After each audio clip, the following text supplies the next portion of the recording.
Oke, silakan boleh langsung. Oke, sudah merekod. Oke, baik semuanya. Selamat siang. Assalamualaikum warahmatullahi wabarakatuh. Waalaikumsalam warahmatullahi Waalaikumsalam. wabarakatuh.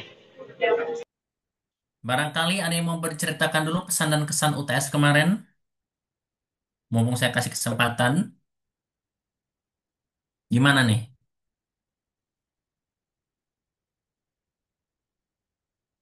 Seru UTS-nya?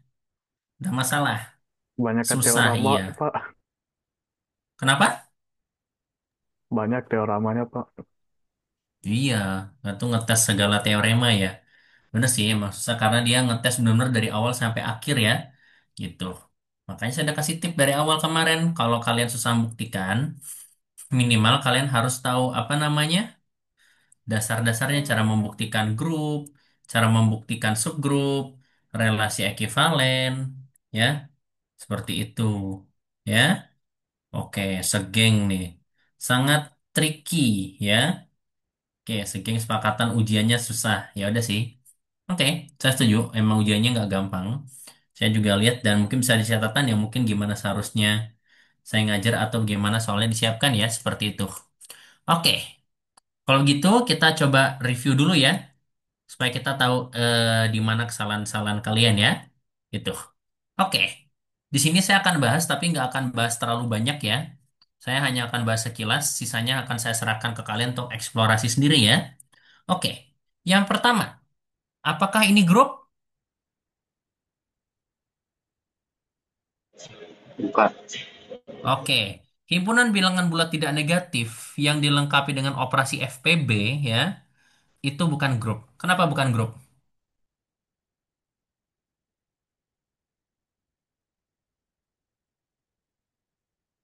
Karena Sifat apa yang dilanggar? nggak semua yang inverse bukan Pak. Oke, yang inverse-nya tidak ada ya. Tidak semua elemen punya inverse, makanya tidak bisa menjadi grup. Nah, tapi sebelum kalian ngomong inverse, kalian harus punya identitas dulu. Siapa identitas di grup ini, di sistem ini? Nol Pak. Nol ya. Identitasnya adalah bilangan nol ya. Di Z lebih besar sama dengan nol. Kenapa? Karena untuk setiap bilangan bulat A, kita punya bahwa FPB dari nol dan A, itu hasilnya A lagi ya. Nah, kemarin ada yang salah, FPB-nya apa? Identitasnya satu. Nah, bukan ya. Karena kalau satu di FPB sama siapapun, bukan jadi bilangan itu lagi. Jadi satu ya. Jadi bukan ya, bukan satu identitasnya, tapi nol ya. Kalau A sama nol kan balik ke A. Tapi kalau FPB A sama satu, nggak jadi A kan, jadi satu kan, ya. Nah, di situ ada beberapa yang salah di situ ya. Oke, tapi nggak semuanya punya inverse ya. Contohnya kita nggak bisa bikin FPB dari misalkan 3 sama berapa jadi satu, ini nggak bisa ya. Makanya nggak punya, jadi satu, jadi nol ya. Makanya nggak ada inverse ya, gitu. Oke, yang nomor dua sekarang. Nah, sebenarnya nomor dua itu kan pembuktian. Dikhawatirkan kalian tidak mengerti bentuk dari ZG, alangkah baiknya jika saya bahas dulu yang B. Coba kita bahas contoh dulu. Jadi saya review ya. ZG itu adalah himpunan semua elemen yang komutatif dengan semua elemen di grup itu. Ya.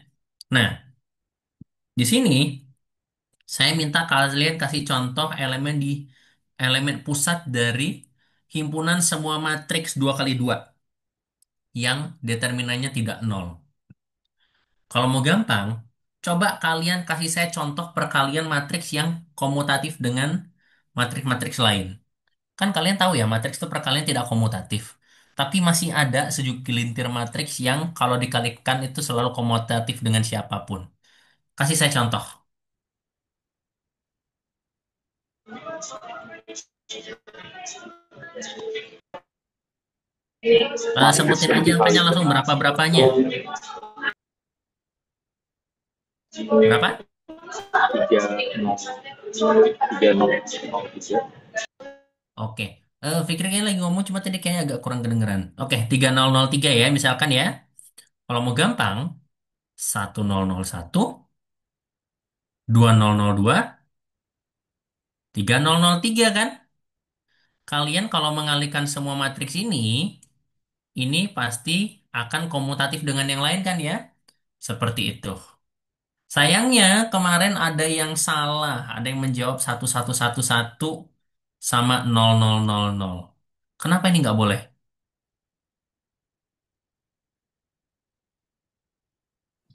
Ini Karena menjebak ini. determinannya nol. Iya betul Abdan. Karena determinannya nol, jadi yang milih ini disalahin tapi masih saya kasih poin dikit lah, at least ngerti ya. Karena ini determinannya nol, ya. Oke, jadi kejebaknya di situ. Benar sih, kalau dikaliin kan komutatif ya hasilnya sama kan. Masalahnya determinannya nol, jadi mereka tidak ada di GL2R ya sayangnya ya. Begitu. Oke, yang A sekarang. Ada yang bisa bercerita? Kayaknya ada kok segelintir yang kemarin yang bisa jawab dengan benar. Tapi kenapa dia merupakan subgrup? Apa dulu yang harus dibuktikan? Review nih. Cara membuktikan subgrup. Tak kosong dan subset dari grup kita. Oke. Pertama, buktikan dulu tidak kosong. Kenapa nggak kosong? Siapa yang masuk? Siapa yang pasti ada di ZG?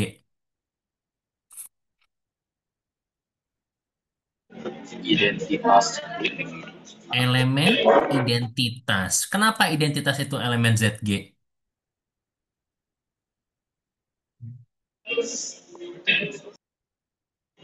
karena sifat identitas kan kalau identitas dikali J sama dengan J dikali identitas.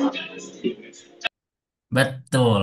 Karena identitas itu pasti komutatif dengan semua elemen lain ya. Jadi EG sama dengan GE itu sama dengan G. Aduh sorry. Untuk setiap G di G besar ya. Jadi dia pasti masuk ya elemen identitas ya. Yang kedua, kenapa ZG itu subset dari G?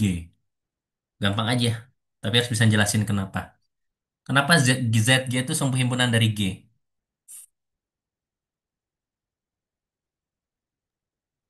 Semua elemen di Z itu diambil dari Betul. definisi Kar himpunannya. Oke, betul ya. Karena ZG itu elemennya diambil dari G kan ya. Makanya ZG itu subset dari G. Ini mohon maaf ya, saya menulisnya nggak terlalu rapi dan agak kemana-mana karena tempatnya terbatas juga. Karena saya akan hapus-hapus lagi. Oke, pertanyaan berikutnya. Kalian sudah membuktikan tidak kosong dan subhimpunan. Apalagi yang harus dibuktikan kalau untuk subgroup? Ini kita sambil review materi kemarin aja. Jadi gini, rencananya saya nggak mau terlalu banyak lanjut hari ini. Kita review yang sudah-sudah saja. Karena saya tahu kalian ini semuanya masih pada capek habis ujian. Jadi saya nggak mau kasih terlalu banyak materi hari ini. Yang penting kita ingat-ingat aja yang kemarin. Ya, coba. Coba diingat sifat subgrup. Tidak kosong, subhimpunan, dua lagi nih. Sifat berikutnya apa? Tutup Pak. Tertutup. Nah, sekarang kalau nulis pakai bahasa matematika gimana nih? ZG tertutup terhadap operasi di G. Gimana nulisnya berarti?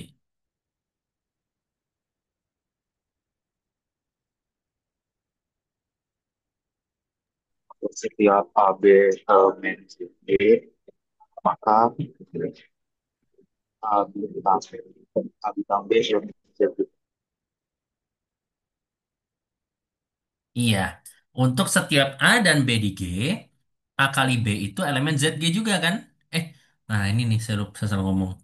Hati ya, kemarin banyak yang salah nih.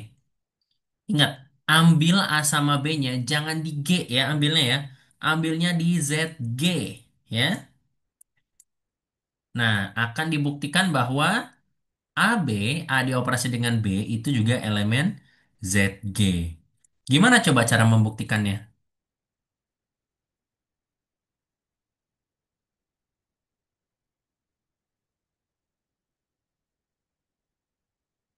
Apa artinya A dan B ada di ZG?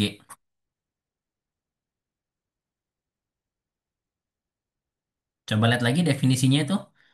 Kalau A sama B elemen ZG apa artinya berarti?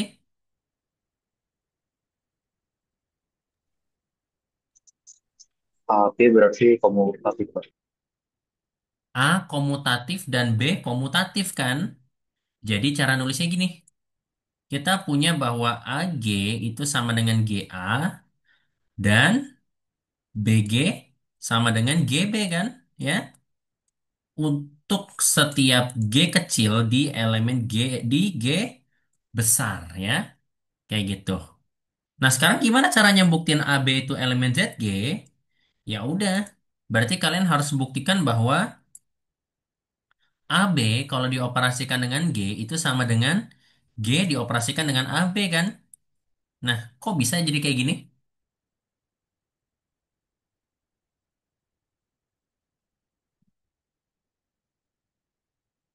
Kenapa AB dioperasikan dengan G sama dengan G dioperasikan dengan AB?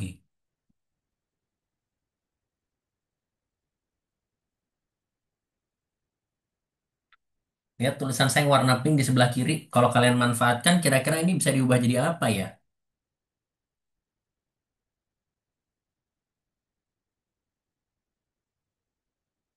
Kira-kira AB kali G ini diubah bisa diubah jadi apa ya? Eh, Sifat asosiatif. Oke, kalau pakai sifat asosiatif berarti kurungnya pindah ya. Jadi ini sama dengan AB kali G. Sorry sorry. A kali BG. Lalu AB kali G. AB kali G. Oke. Eh,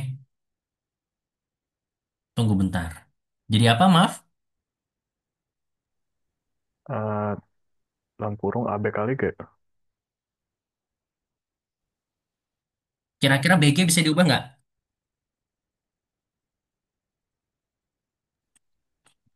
Bisa Pak, pakai komutatif dari syarat ZG. Iya.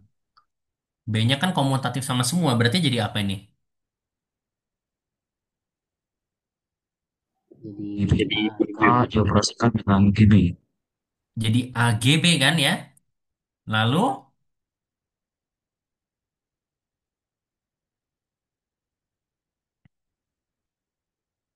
terserah pakai sifat yang mana lagi. Tapi A operasi dengan GB. Jadi apa ini kira-kira? Asosiatif lagi Pak. AG Iya, dioperasikan asosiatif dengan lagi. B, terus nanti Mhm. AG-nya dikomutatifin, nanti kita dapat G dioperasikan dengan AB. Betul ya. AG kan komutatif berarti GA dioperasikan dengan B. Lalu nanti jadi sini kan ya. GA dari B. G dari AB kan ya. Gitu. G dioperasikan oleh AB. Terbukti ya bahwa dia tertutup terhadap operasi. Nah, yang terakhir adalah inverse. Maaf ya, saya izin hapus semua karena tempatnya penuh. Kalian kalau punya inverse, berarti kalian harus ambil dulu ya. Ambil A itu elemen dari ZG. Nah, di sini kan semuanya pada nebaknya A inverse ya. Memang betul A inverse-nya ya. Tapi yang jadi pertanyaan, kenapa kok A inverse itu juga ada di ZG?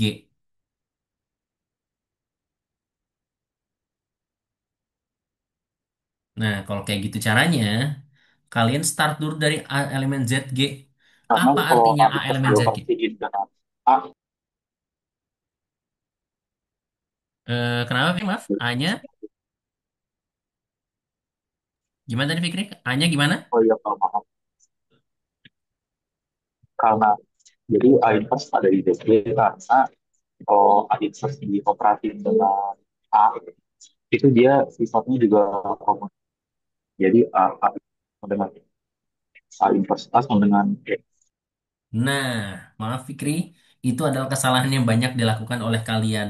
Kalian merasa A inverse itu komutatif dengan A, jadi kesimpulannya ada di ZG ya. Nah, di situ kurang tepat. Karena seharusnya kan kita pengennya A inverse kan komutatif sama semuanya, nggak cuma sama A doang kan. Betul sih, yang kalian bilang kan komutatif sama A. Tapi kalian harus buktikan bahwa A inverse itu komutatif sama semuanya kan di G kan, nggak cuma sama A doang. Gitu ya. Kalau begitu, kita mulai lagi dari definisi umumnya. Coba, apa artinya A itu elemen ZG?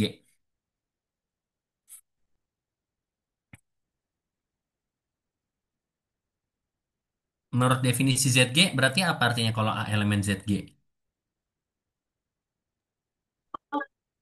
A komutatif untuk setiap elemen. Oke, A komutatif dengan semua elemen di G kan? Jadi untuk setiap G kecil elemen G besar, berarti AG sama dengan GA kan? Nah, sekarang saya mau ngajak mikir mundur. Kalau A inverse elemen ZG artinya apa berarti?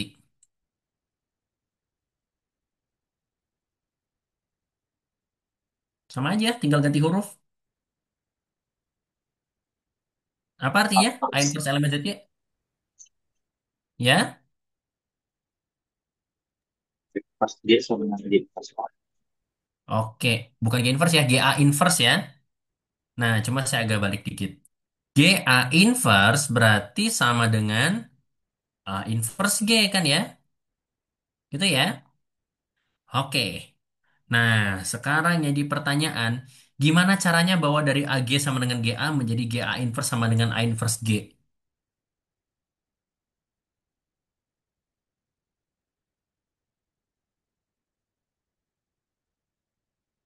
Gimana coba? Persamaan AG sama GA bisa diapain ya?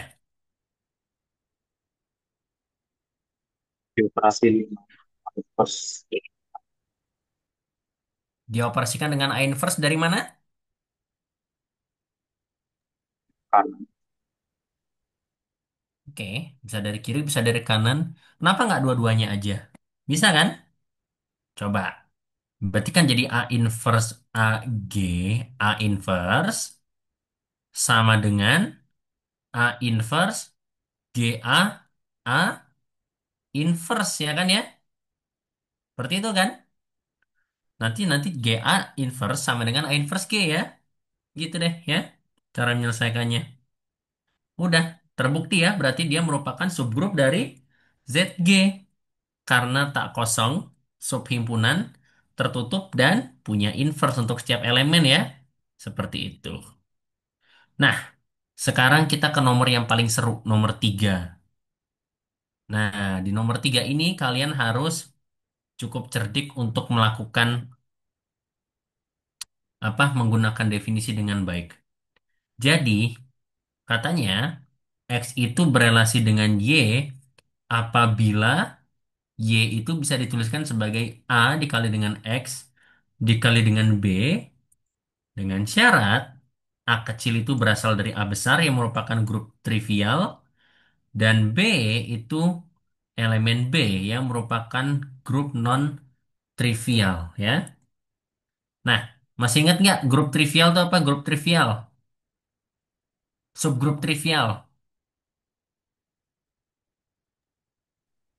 Himpunan kosong dan D itu sendiri. Dan grup itu sendiri. Oke.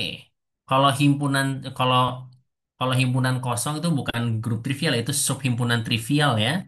Beda. Kalau di teori grup, kalau grup trivial itu berarti sama dengan yang isinya elemen identitas doang atau sama dengan grup itu sendiri ya. Jadi karena A itu subgrup trivial, berarti ada dua kemungkinan. Berarti A itu isinya identitas doang atau A itu sama dengan semuanya sama dengan G ya, sama dengan grupnya sendiri. Seperti itu. Berarti kalau non trivial yang B itu berarti bukan dua-duanya ya. Gitu. Oke, sekarang kita harus buktikan bahwa relasi ini relasi ekivalen ya. Sebenarnya dia minta periksa ya, nggak ngasih tahu relasi ekivalen atau bukan. Tapi kalau kalian coba periksa, ini akan jadi relasi ekivalen. Dan kalau iya, diminta kelas-kelas ekivalennya. Coba diingat lagi. Cara membuktikan relasi ekivalen seperti apa?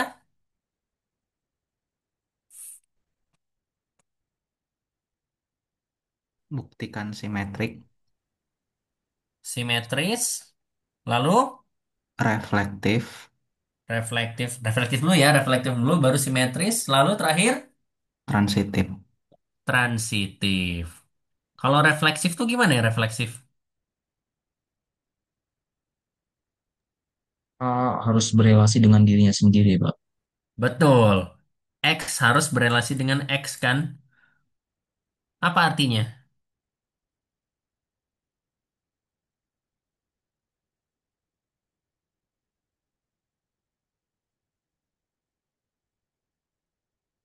X berelasi dengan kan X berelasi dengan Y kalau seperti ini kan?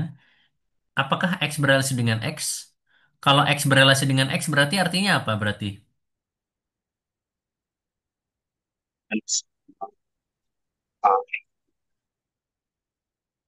X sama dengan ya udah kalian baca yang X sama Y, Y-nya ganti X aja kan jadi apa berarti?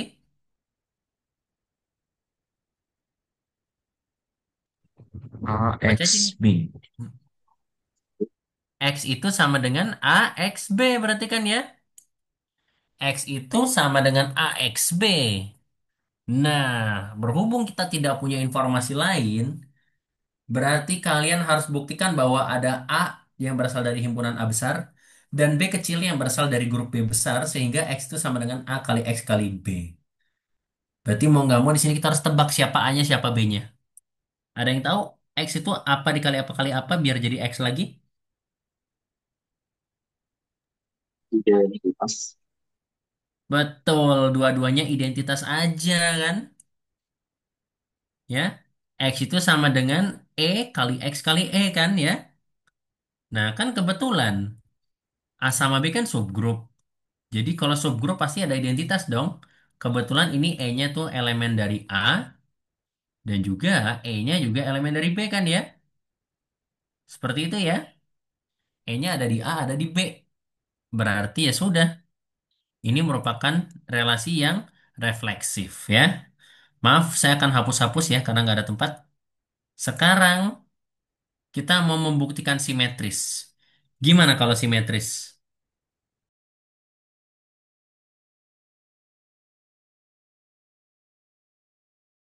Kan kalau refleksif tadi berelasi dengan diri sendiri ya. X berelasi dengan X. Kalau simetris, silahkan diingat-ingat lagi. X berelasi dengan Y, maka Y berelasi dengan X. Oke, betul. Diberikan bahwa X berelasi dengan Y. Kalian harus buktikan bahwa Y berelasi dengan X.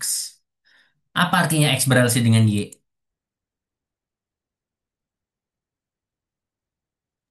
Biasanya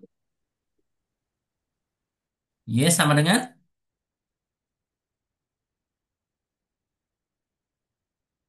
Sama dengan AXB. Y sama dengan AXB ya. Oke, Y sama dengan AXB. Sekarang gimana caranya kalian buktikan bahwa Y itu berelasi dengan X? Berarti kalian harus utak-atik persamaan ini. Y sama dengan AXB. Kira-kira apa yang saya bisa lakukan ya dengan persamaan ini?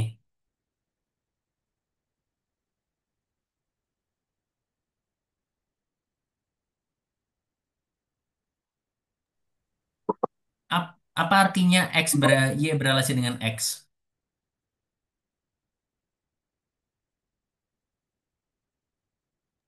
X sama dengan AYB. Oke, tapi jangan nulis AYB ya. Pokoknya suatu elemen A, aksen aja saya tulis ya.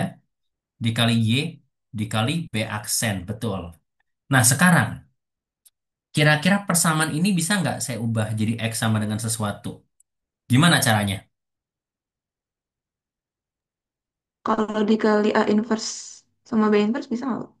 Bisa, betul. Kalau dikali inverse sama B inverse jadi apa? A inverse Y B in A inverse Y B inverse sama dengan X. Identitas ya. Betul. X-nya sama dengan A inverse, Y, B inverse ya gitu. Betul. A inverse pasti ada di A kan? Dan B inverse pasti ada di B ya. Itu ya.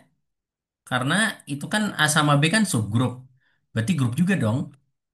Berarti setiap elemen di A sama di B berarti inverse-nya masuk juga dong. Ya. Seperti itu. Ya. Oke. Yang simetris terbukti. Sebenarnya ini buktinya nggak terlalu susah kalau kalian ngerti relasi ekuivalen. Yang terakhir, transitif.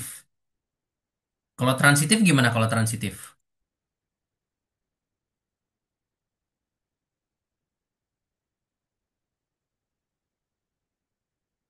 Sebuah relasi dikatakan transitif bila memenuhi. X berrelasi dengan Y berrelasi dengan Y, maka X Oke. X berrelasi dengan Y berrelasi dengan Z, maka X berrelasi dengan Z. Oh ya, Fikri sebelumnya mohon maaf, suara kamu putus-putus. Kelihatannya tadi saya dengar kamu ngomong, cuma kayaknya banyak yang hilang tadi omongannya, jadi saya agak bingung. Ya, tapi saya nangkap sih intinya, cuma mungkin kalau bisa diimprove lagi suaranya mungkin lebih bagus lagi ya. Oke, kalau X berrelasi dengan Y dan Y berrelasi dengan Z, maka X berrelasi dengan Z kan? Sekarang, apa artinya X berrelasi dengan Y?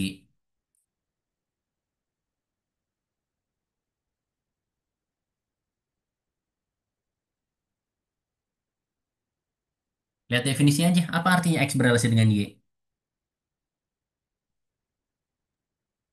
Y sama dengan AXB. Oke, Y sama dengan AXB. Tapi kalau saya jadi kalian, saya nggak nulis AXB. Saya kasih indeks. Karena A sama B-nya banyak. A1 XB 1, ya. Oke, ya. Nah, yang kedua, kalau Y berrelasi dengan Z berarti artinya apa?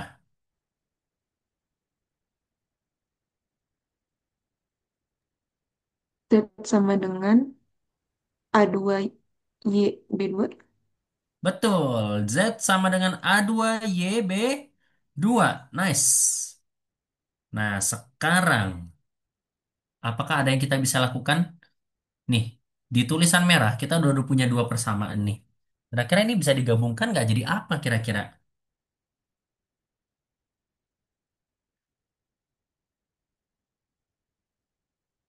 Ini sama ini bisa digabung nggak? Kira-kira jadi apa coba?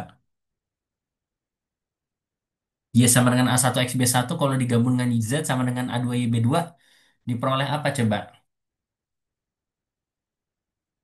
Disubstitusi Pak, Iya, disubstitusi betul. Jadi apa?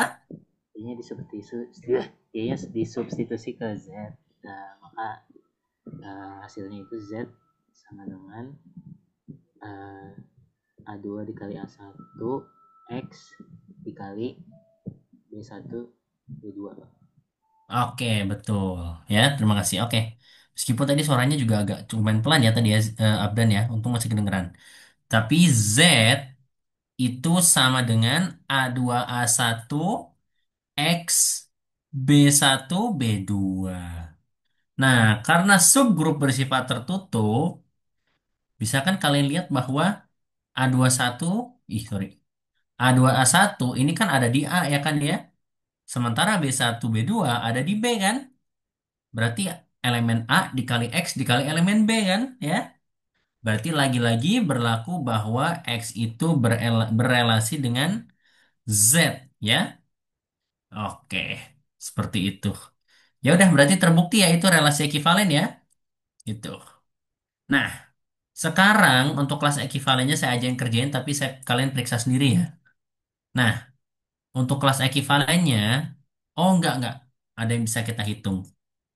Coba, kan B kan grup non-trivial. Ada yang tahu nggak ordernya grup B berapa ordernya grup B? Kira-kira isinya B ada berapa? Kan G-nya isinya 4 tuh, order 4 ya. Berarti ordernya G berapa? Ordernya B berapa? Diberikan B-nya non-trivial. Dua, Bos. Betul, 2. Kenapa 2? Karena dia bisa bagi empat kan, satu, dua, empat. Nah, kalau satu, dia trivial kan. Terus kita bilang, kalau empat, dia kan isinya sendiri-sendiri trivial juga. Jadi yang ya, trivialnya yang empat, Bang.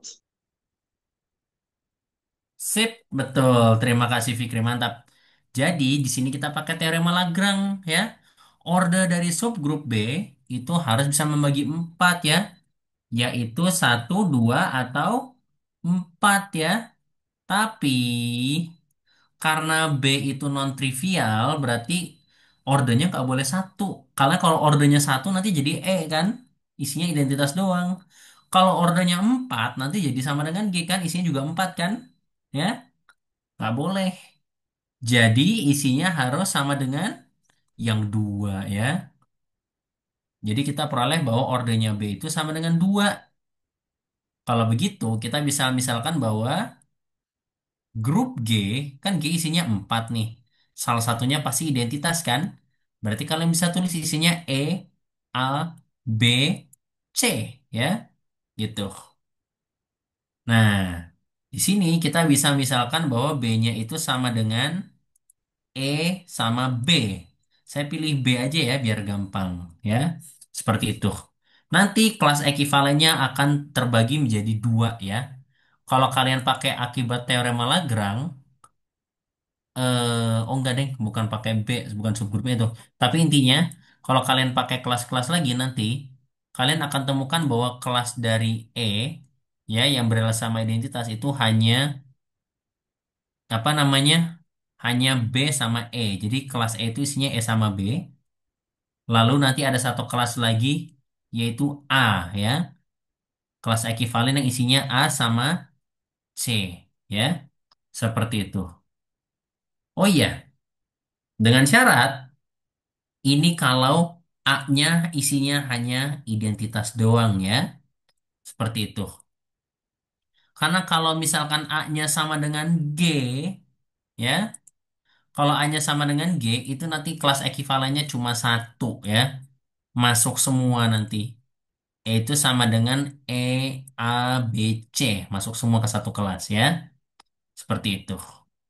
Oke, demikian untuk nomor 3. Kalau nomor 4. Nah, saya mau tahu nih. Ada sih yang jawab benar pasti ya. Ada beberapa. Yang 4A. Isinya 5Z per 35Z itu siapa aja coba?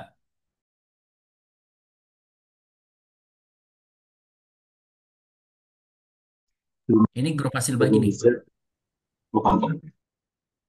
Yang jelas identitasnya sendiri ya. 35Z harus masuk. Berapa lagi?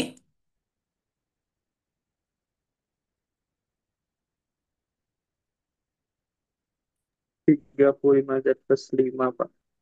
Betul, 35Z tambah 5 ya. 5 ditambah 35Z. Ya udah, bilangan kelipatan 5 aja kan. Kan 5Z itu kan bilangan kelipatan 5. Kalau 35Z kan bilangan kelipatan 35 ya. Berarti semua bilangan kelipatan 5 kalian jumlahin sama himpunan 35Z. Isinya berapa aja berarti? 35Z sendiri. Lalu 5 tambah 35Z. Berikutnya? 10 tambah 35 Z. Mhm. Saya nggak akan tulisin semua, tapi sampai berapa ini? 30 plus 35 Z. Oke, terima kasih Mut. Sampai 30 tambah 35Z. Nggak sampai 35 ya, karena 35 ditambah 35Z itu sama dengan 35Z ya. Gitu. Nah, untuk homomorfismenya saya nggak mau jelasin panjang lebar ya. Kalian bisa coba buktikan sendiri, tetapi pemetaannya yang benar adalah F dari 5A ditambah 35Z ya. Ini isomorfismenya ya. Itu sama dengan kelas A ya. Seperti itu. Atau kalau mau FA ditambah 35Z sama dengan A per 5 juga boleh. Intinya 35Z kalian petakan ke kelas 0. 5 tambah 35Z kalian petakan ke kelas 1. 10 tambah 35Z kalian petakan ke kelas 2. Sampai, ini kok, sorry, saya ini dulu ya. Biar kalian nggak kejebak. Ini ada titik-titik koma ya, ada banyak ya. Nih, biar kalian nggak terkecoh. Sampai kelas 30 tambah 35Z itu dipetakan ke kelas 6 ya. Gini hasilnya. Oke? Oke, nomor 4 kurang lebih kayak gitu. Silakan kalian buktikan sendiri nanti ya kalau di waktu senggang kalian bahwa itu isomorfisme ya.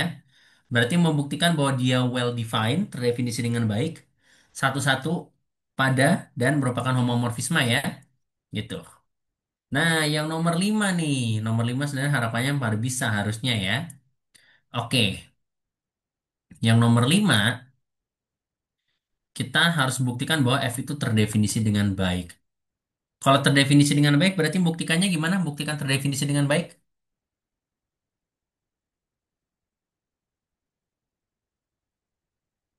Untuk setiap pasangan B, FA sama dengan FB, maka pasangan itu Itu satu-satu kebalik. Sebaliknya ya. Jadi jika sigma 1 sama dengan sigma 2, maka F dari sigma satu sama dengan F sigma 2 ya. Seperti itu. Tapi kita nggak buktiin satu-satu ya. Karena di sini juga F-nya jadi memang tidak satu-satu ya. Gitu. Ya. Nah, kenapa bisa? Karena kita sudah sepakat, bukan sepakat ya. Ada teorema mengatakan bahwa setiap permutasi itu genap atau ganjil, tetapi tidak bisa, sorry, tetapi tidak bisa keduanya ya. Jadi nilai kalau ada permutasi yang sama, ya berarti entah sama-sama genap atau sama-sama ganjil kan? Tetapi tidak bisa satu genap satu ganjil ya. Seperti itu. Makanya nilai F-nya sama, makanya well defined ya. Seperti itu. Nah, kalau untuk homomorfisme, saya nggak akan jelasin karena kita udah lewat setengah jam ya saya jelasin ini. Kalian bagi kasus aja ya. Jadi kan nilainya kan satu atau min satu. Ya, kalau misalkan nanti kalian bagi kasus tergantung apakah sigma satu sigma 2-nya genap atau ganjil ya. Oke? Sorry. Kalau misalkan sigmanya dua-duanya genap, ya, misalkan pematanya dua-duanya genap, itu berarti kan sigma satu kali sigma 2 jadi genap kan? Jadi F sigma satu sigma 2-nya satu. Sementara F sigma satu sama F sigma 2 kan nilainya satu juga kan? Berarti satu sama dengan satu kali satu ya. Gitu. Secara ringkas, saya percepat saja. Kalau misalkan nanti ada genap sama ganjil, berarti karena permutasi genap dan permutasi ganjil dioperasikan itu menghasilkan permutasi ganjil, berarti nanti petanya min satu kan? Min satu nanti sama dengan satu dikali min satu ya, karena satu genap satu ganjil, atau bisa juga min satu kali satu ya, gitu. Nah, kalau dua ganjil, karena permutasi ganjil dioperasikan dengan permutasi ganjil, itu jadi permutasi genap, dan juga kita punya bahwa kalau min satu itu enggak bukan min satu kan jadi genap ya. Satu itu kebetulan sama dengan min satu kali min satu ya. Seperti itu. Dan jelas permutasi ini fungsi f ini pada ya. Jadi satu sama min satu pasti punya prapeta ya. Karena di Sn pasti ada permutasi genap, pasti ada permutasi ganjil. Itu ya. Nah yang terakhir saya tanya ke kalian nih. Siapa kernelnya? Oh, benar kok. Permutasi genap. Kalian cara mikirnya kayak gini. Di grup M1-1, identitasnya berapa identitasnya? Nah, tidak. Identitasnya satu kan? Ya udah, kalian fokus aja ke siapa yang dipetain jadi satu kan? Ini kan yang dipetain jadi satu kan? Permutasi genap ya, yaitu sama dengan AN ya. Itu himpunan semua permutasi genap ya. Oke, kurang lebih gitu ya untuk refleksi ujian kemarin ya.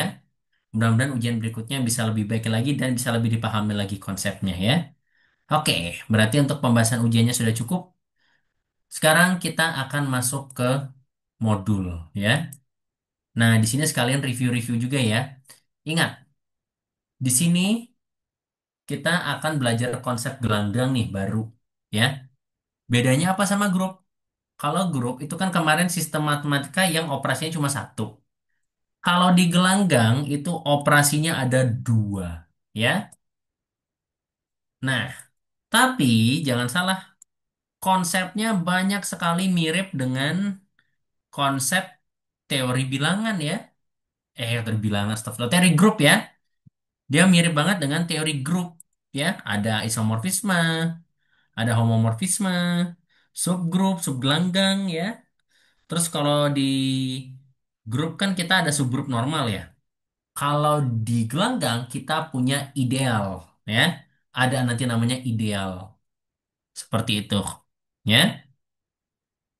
Nah, sekarang ini buat pengingat aja ya, barangkali bisa jadi motivasi. Sebenarnya karena ini kita materi yang ngulang-ngulang, saya sengaja berharap kita untuk hari ini banyak bisa melakukan pengulangan materi kemarin ya. Karena beneran materi gelanggang ini banyak sekali kemiripannya dengan materi grup ya. Jadi buat kalian yang nggak terlalu bisa grup, kalian masih bisa ngulang-ngulang lagi ya di materi gelanggang ini ya. Karena nginget-inget konsep grup lagi. Tapi kalau kalian konsep grupnya lancar, gampang, lancar ya, bisa nguasain konsep grup kemarin, harusnya belajar teori gelanggang ini tidak terlalu sulit ya. Jadi kita coba. Oke, jadi gelanggang itu adalah sistem matematika yang dilengkapi dengan dua operasi.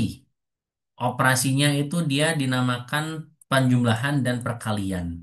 Tetapi di sini saya menulis pakai tanda lingkaran ya. Harusnya tambah sama kali aja gitu kan. Kenapa saya nulis kayak gini?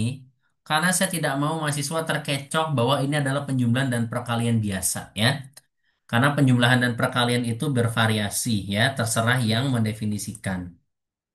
Tapi kalau dibandingkan dengan buku di Herstein, dia menulisnya tambah kayak gini ya biasa ya. Sama kalinya pakai titik ya, pakai kayak dot gitu ya. Tuh, oke. Nah, sekarang kita akan review lagi materi kemarin ya. Mudah-mudahan masih pada ingat. Oke, sebuah gelanggang ya adalah sistem matematika yaitu himpunan R, terus ada operasi penjumlahan dan ada operasi perkalian yang memenuhi sifat-sifat berikut. Ada yang tahu kenapa dikasih nama R?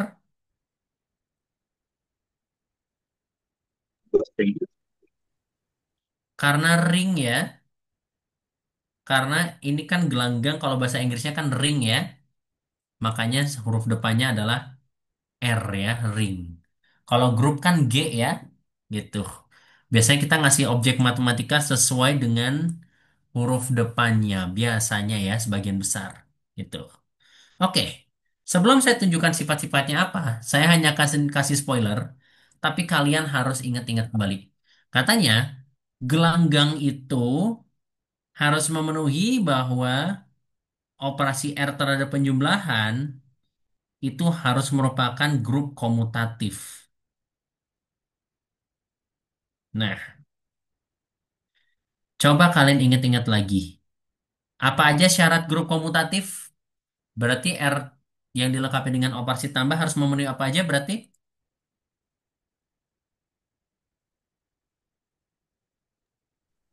Tertutup.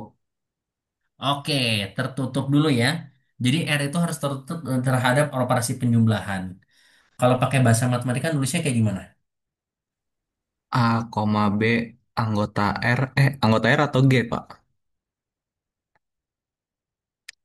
R, ya.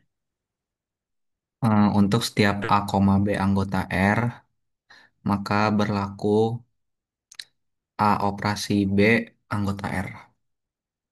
Operasinya apa, Fatin? Tambah ya, Pak.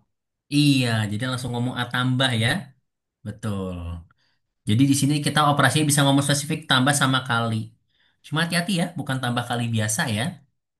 Tambah kali yang ada aturannya. Tapi betul.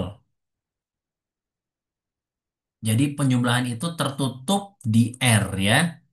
Yaitu untuk setiap A dan B di R, berlaku A ditambah B itu elemen R. Betul. Setelah tertutup, apa sifat berikutnya?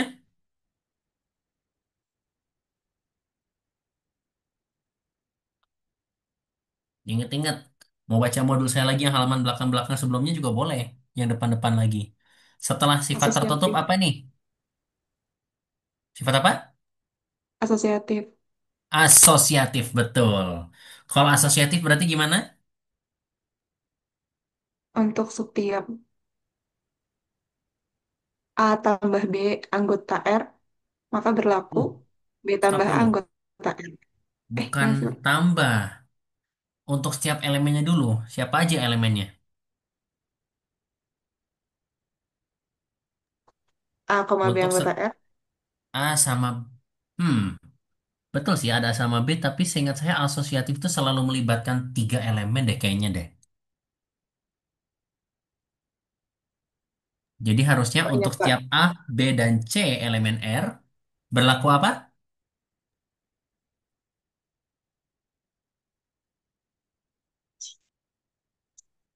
Jangan kamu kira A tambah B sama dengan B tambah A ya, itu komutatif ya. Asosiatif.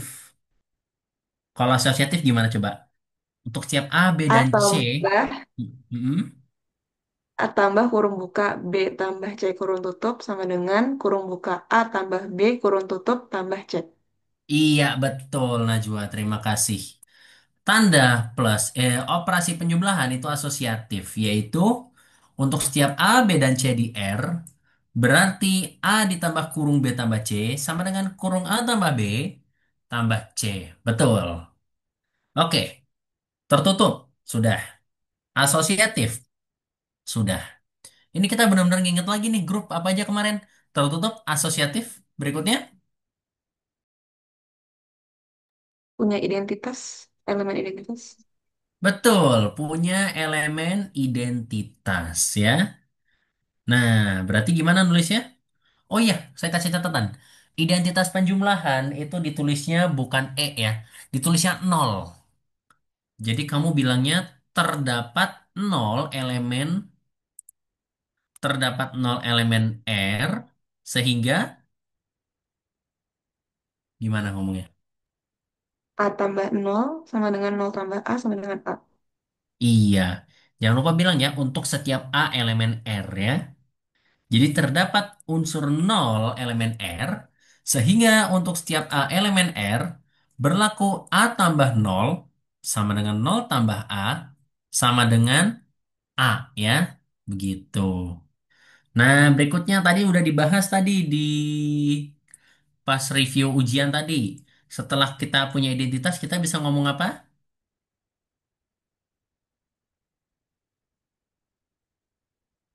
Punya inverse. Inverse, betul Fatin. Nah, gimana cara ngomongnya inverse-nya? Untuk A anggota R terdapat Mhm. A inverse anggota R di mana A ditambah A inverse sama dengan nol. Oke, sudah benar arahnya, tapi bisa disempurnakan lagi. Oh iya, cara nulis inverse-nya harus hati-hati ya. Di sini gini, kita kan punya dua operasi. Inverse tuh ada dua, ya. Identitas juga ada dua, tergantung identitasnya yang penjumlahan atau perkalian. Inverse-nya juga sama, inverse penjumlahan atau inverse perkalian ya. Seperti itu. Nah, tadi Fatin bilang gimana? Untuk setiap A elemen R sudah benar. Terdapat Terdapat inverse penjumlahan nulisnya gimana? terdapat min A ya, Pak. Betul, cara nulisnya negatif A ya. A ditambah negatif A sama dengan nol.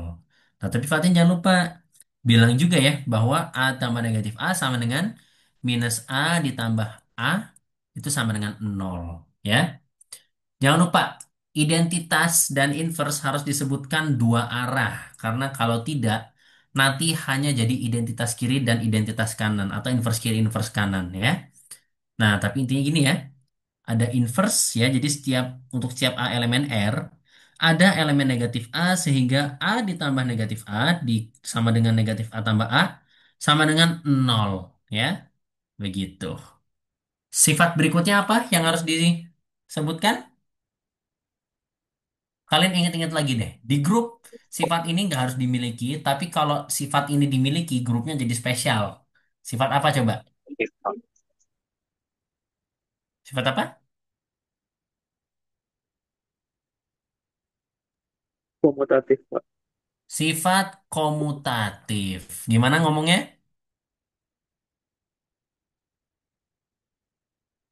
Kayaknya ini tadi kayaknya tebakannya Najwa awal yang salah deh tadi deh.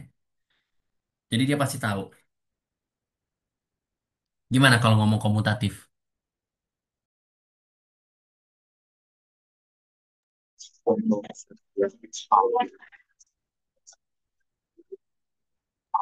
Untuk setiap, A, B elemen R. oke, untuk setiap A dan B di R berlaku. A plus B sama dengan B plus A ya, Pak? Iya betul. Iya betul ya. Berlaku A plus B sama dengan B plus A. Mantap ya. Jadi operasi penjumlahan itu komutatif yaitu untuk setiap A dan B di R berlaku A tambah B sama dengan B tambah A ya. Jadi dengan kata lain, 5 sifat pertama ini menunjukkan bahwa R plus itu harus membentuk sebuah grup komutatif ya. Nah, sifat berikutnya berarti menyangkut operasi perkalian kan? Nah, kalau perkalian itu berarti kita juga ada sifat yang sama tetapi tidak selengkap penjumlahan. Karena untuk perkalian dia cukup tertutup dan asosiatif saja ya. Mau punya inverse kek, nggak mau punya inverse, mau punya identitas, nggak mau punya identitas, mau komutatif atau enggak itu terserah ya. Masih jadi gelanggang. Tapi kalau memenuhi nanti gelanggangnya berarti di-upgrade namanya ya. Jadi lebih keren lagi namanya. Gitu. Jadi yang pertama, operasi perkalian harus tertutup ya. Jadi untuk setiap A dan B elemen R, berarti A kali B-nya juga ada di R. Dan perkalian pun asosiatif ya. A kali kurung B dikali C, sama dengan kurung A kali B dikali dengan C ya. Seperti itu. Nah, tapi untuk gelanggang ada sifat khusus yang baru nih. Belum bisa dipelajari di gelanggang ya. Karena perlu penjumlahan dan perkalian sekaligus, yaitu sifat distributif baik kiri dan kanan. Nah, untuk setiap A, B, dan C elemen R, masih ingat sifat distributif seperti apa? Sama persis seperti sifat distributif bilangan di aljabar.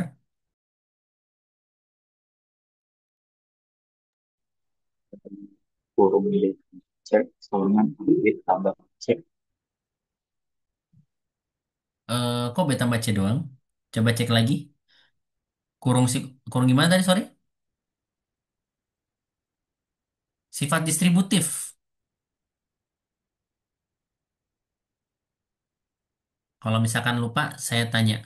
5 dikali 3 tambah 6.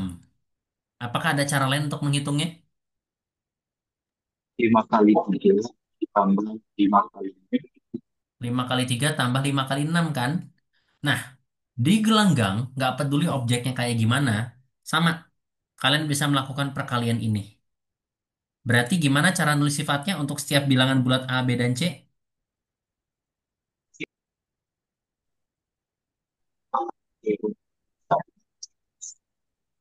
kurung A gimana?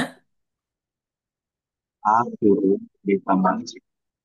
A kali dalam kurung B tambah C sama dengan, A dikali B ditambah B dikali C. bukan B kali C ya, A kali C ya. A tambah B, A kali B tambah A kali C ya. Oke. Nah, tapi ini baru kiri. Kalau distributif kanan kayak gimana? Kalau distributif kanan. Berarti pengalinya kalian pindahin ke kanan. Berarti gimana ngomongnya? Atau nulisnya? B tambah dalam kurung B tambah C kali A. Hmm, kita pakai huruf baru aja, jangan B tambah C kali A ya. Kalau saya nulisnya gini, A tambah B dikali dengan C sama dengan apa ini berarti?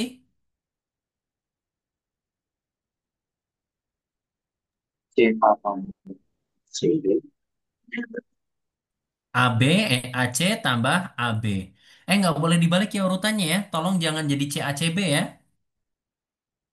Karena grupnya belum tentu komutatif. Perkalinya belum tentu komutatif ya. Jadi A tambah B kali C harus jadi AC tambah BC. Makanya distributif dibagi ya. Ada distributif kiri sama distributif kanan ya. Seperti itu. Ntar saya susunnya. Jadi kalau kita lihat ya. Tuh ya. A dikali B tambah C sama dengan A kali B tambah A kali C. Sementara A tambah B dikali C sama dengan A kali C tambah B kali C. Tapi sebelumnya maaf ya, ini saya nulisnya cukup rumit ya. Padahal nggak seharusnya gitu. Saya hanya ingin mahasiswa mengingat bahwa ini bukan operasi tambah dan kali biasa.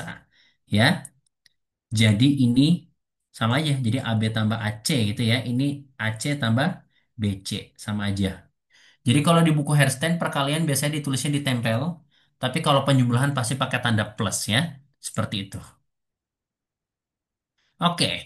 Nah, satu hal yang perlu diingat lagi, perkalian selalu didahulukan dalam gelanggang apapun sebelum penjumlahan ya. Coba saya tanya, kalau saya disuruh kalian ngitung 2 tambah 3 kali 4, ini jawabannya berapa ya? 14. Ini klasik ya. 14. Kenapa nggak jawabannya 20?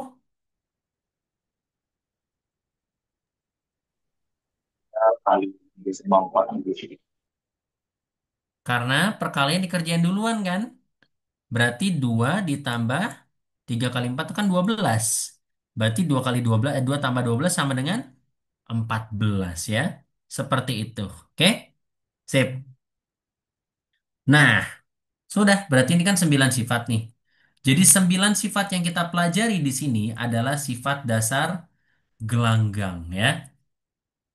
Jadi pokoknya kalau gelanggang berarti harus memenuhi semua sifat ini ya. Gitu. Nah, tapi gelanggang itu bisa kalian kembangkan. Kalau saya bahasa kerennya bisa di-upgrade kalau memenuhi sifat tambahan yang ada di bawahnya ini. Nah, tapi ya kalian harus hati-hati nih. Beberapa gelanggang itu di gelanggang yang akan sebut ini punya prasyarat ya. Jadi kan ada yang langsung dari gelanggang, ada yang misalnya contohnya ini nih, domain. Domain itu dia harus punya unsur kesatuan dulu. Atau misalkan lapangan itu harus komutatif dulu ya. Seperti itu. Nah, di sini saya agak susah nih ngerancang modulnya. Jadi saya memutuskan untuk membuat sebuah peta konsep buat kalian. Supaya kalian memahaminya lebih gampang, lebih cepat ya. Meskipun demikian, definisi formalnya harus dibaca juga tetap. Biar paham presisi gimana. Ini hanya bahasa singkatnya ya, gitu. Nah, sekarang saya ingin melihat pemahaman kalian. Silahkan kalian jelaskan arti dari peta konsep ini. Silahkan. Coba, apa yang bisa kalian pahami dari peta konsep ini? Ceritakan apapun yang kalian dapatkan.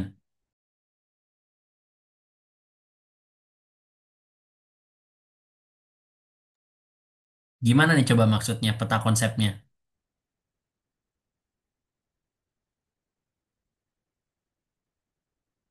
Oke, mungkin masih mencoba memahami ya.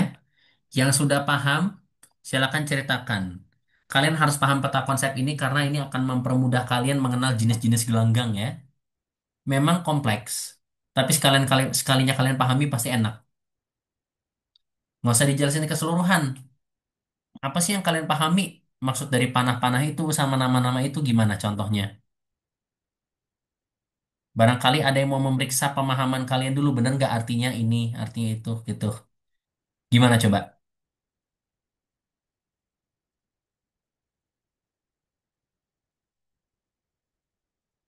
Oke, saya tanya dulu. Itu yang panah merah artinya apa yang panah merah di sini?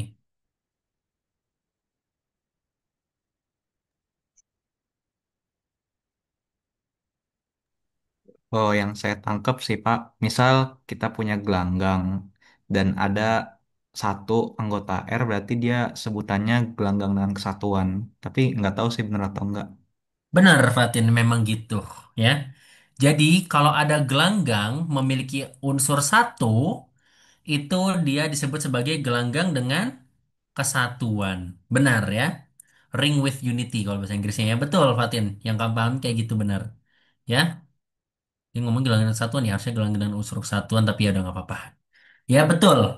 Jadi kalau gelanggang dengan unsur kesatuan itu namanya gelanggang yang ada elemen satu. Nah, sekarang saya mau nanya nih, kalian paham nggak sih maksudnya elemen satu tuh apa sih satu? Apa sih spesialnya bilangan satu kalau di bilangan biasa?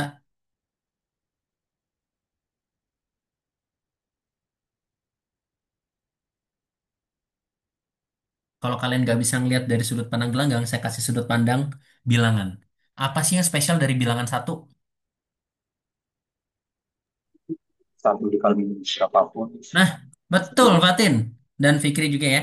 Satu itu adalah identitas perkalian, ya. Sip.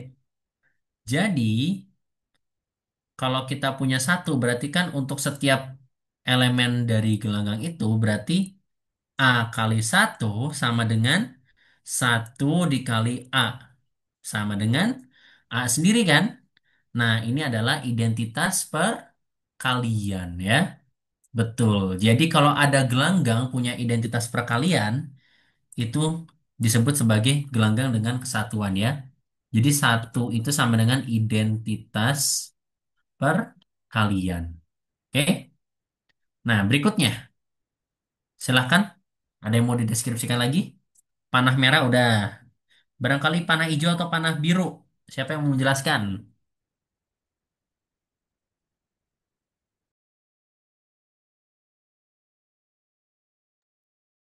Dalam panah itu kalau kasih kali kontak maka bilang-bilang kita.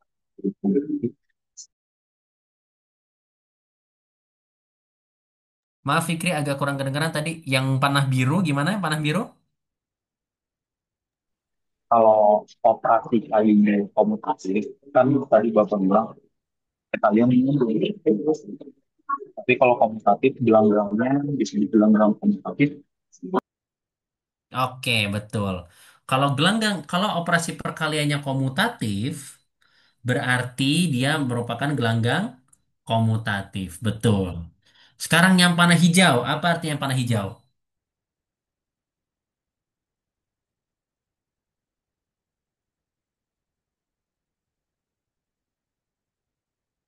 Itu AB sama dengan nol panah A sama dengan nol atau B sama dengan nol. Apa coba artinya?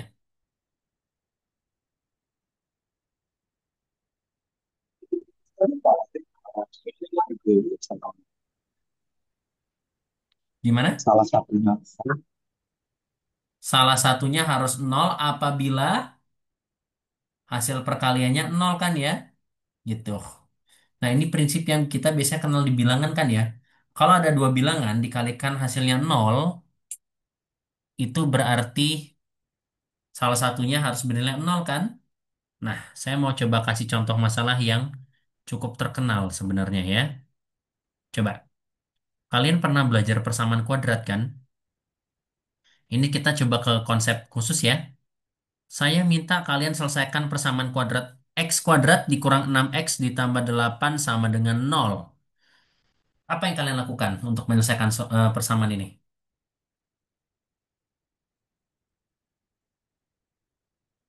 Ini pelajaran SMP SMA nih. X kuadrat kurang 6x tambah 8 sama dengan nol. Bagaimana cara menyelesaikannya? Cari angka yang kalau dikali 8 sampai kalau dikali Iya, intinya difaktorkan kan? Kalau difaktorkan jadi apa kalau difaktorkan? X min 4 X min Jadi X min 4 dikali X min 2 sama dengan nol kan? Nah, di sini prinsip apa nih yang kalian gunakan? Gimana cara mencari X-nya?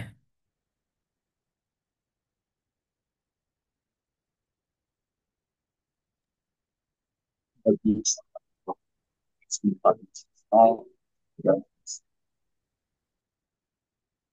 X min 4 sama dengan nol dan gimana?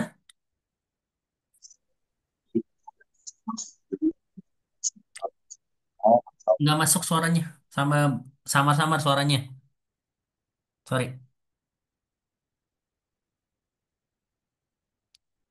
Gimana? Kalau misalkan lagi nggak bisa masuk, mungkin bisa dicoba di chat juga silahkan. Yang lain juga silahkan coba gimana? Jangan cuma Fikri doang. Eh, ini X min 4, kalau misalkan dikaliin X min 2 kan sama 0. Berarti prinsipnya kalau X min 4 ini harus sama dengan 0 atau enggak X min 2 nya harus sama dengan 0, Pak. Nah, jadi ketika kalian menyelesaikan persamaan kuadrat dulu, sebenarnya kalian pakai prinsipnya domain kan? Ini kan ada dua suku nih perkaliannya hasilnya nol kan? Ya, dua suku hasil perkaliannya nol. Berarti kesimpulannya salah satunya harus bernilai nol kan ya? X min 4 sama dengan nol dan atau X min 2 nya sama dengan nol. Lalu kalian peroleh bahwa X-nya 4 kan? Di sini juga dapat akar-akar X-nya sama dengan 2 kan ya? Itu ya. Itu prinsipnya domain. Lah, apa ini nggak jelas, Pak? Oh, belum tentu.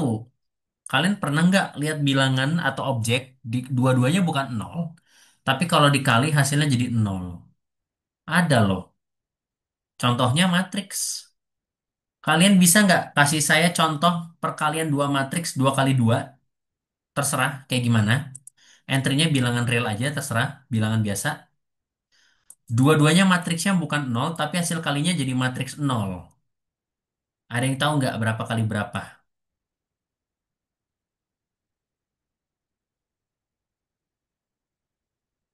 Banyak contohnya.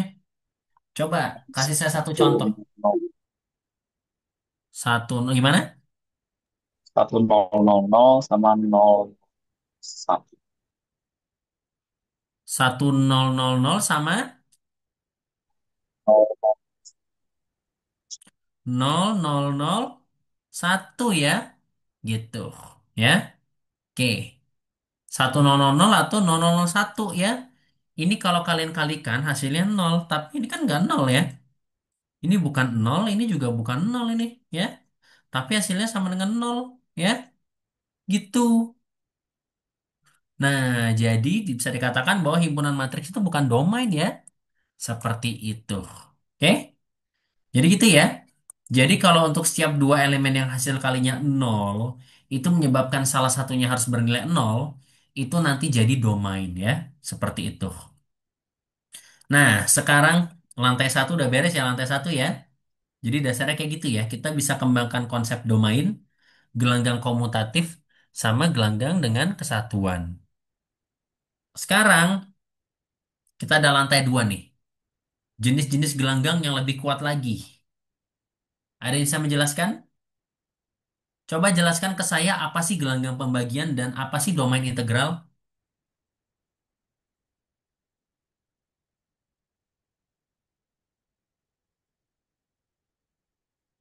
Siapa coba mau cerita? Apa sih gelanggang pembagian? Apa itu domain integral? Sebenarnya kalau kalian bisa ngelihat peta ini sebenarnya gampang. Atau kalau mau lihat scroll ke atas, apa itu di atasnya silahkan juga. Di modul saya udah saya jelaskan ya. Apa coba?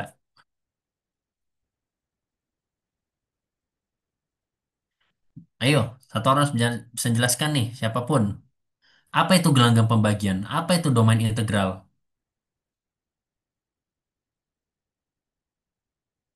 Masih saya tunggu nih. Minimal kalian harus bisa memahami definisi ya.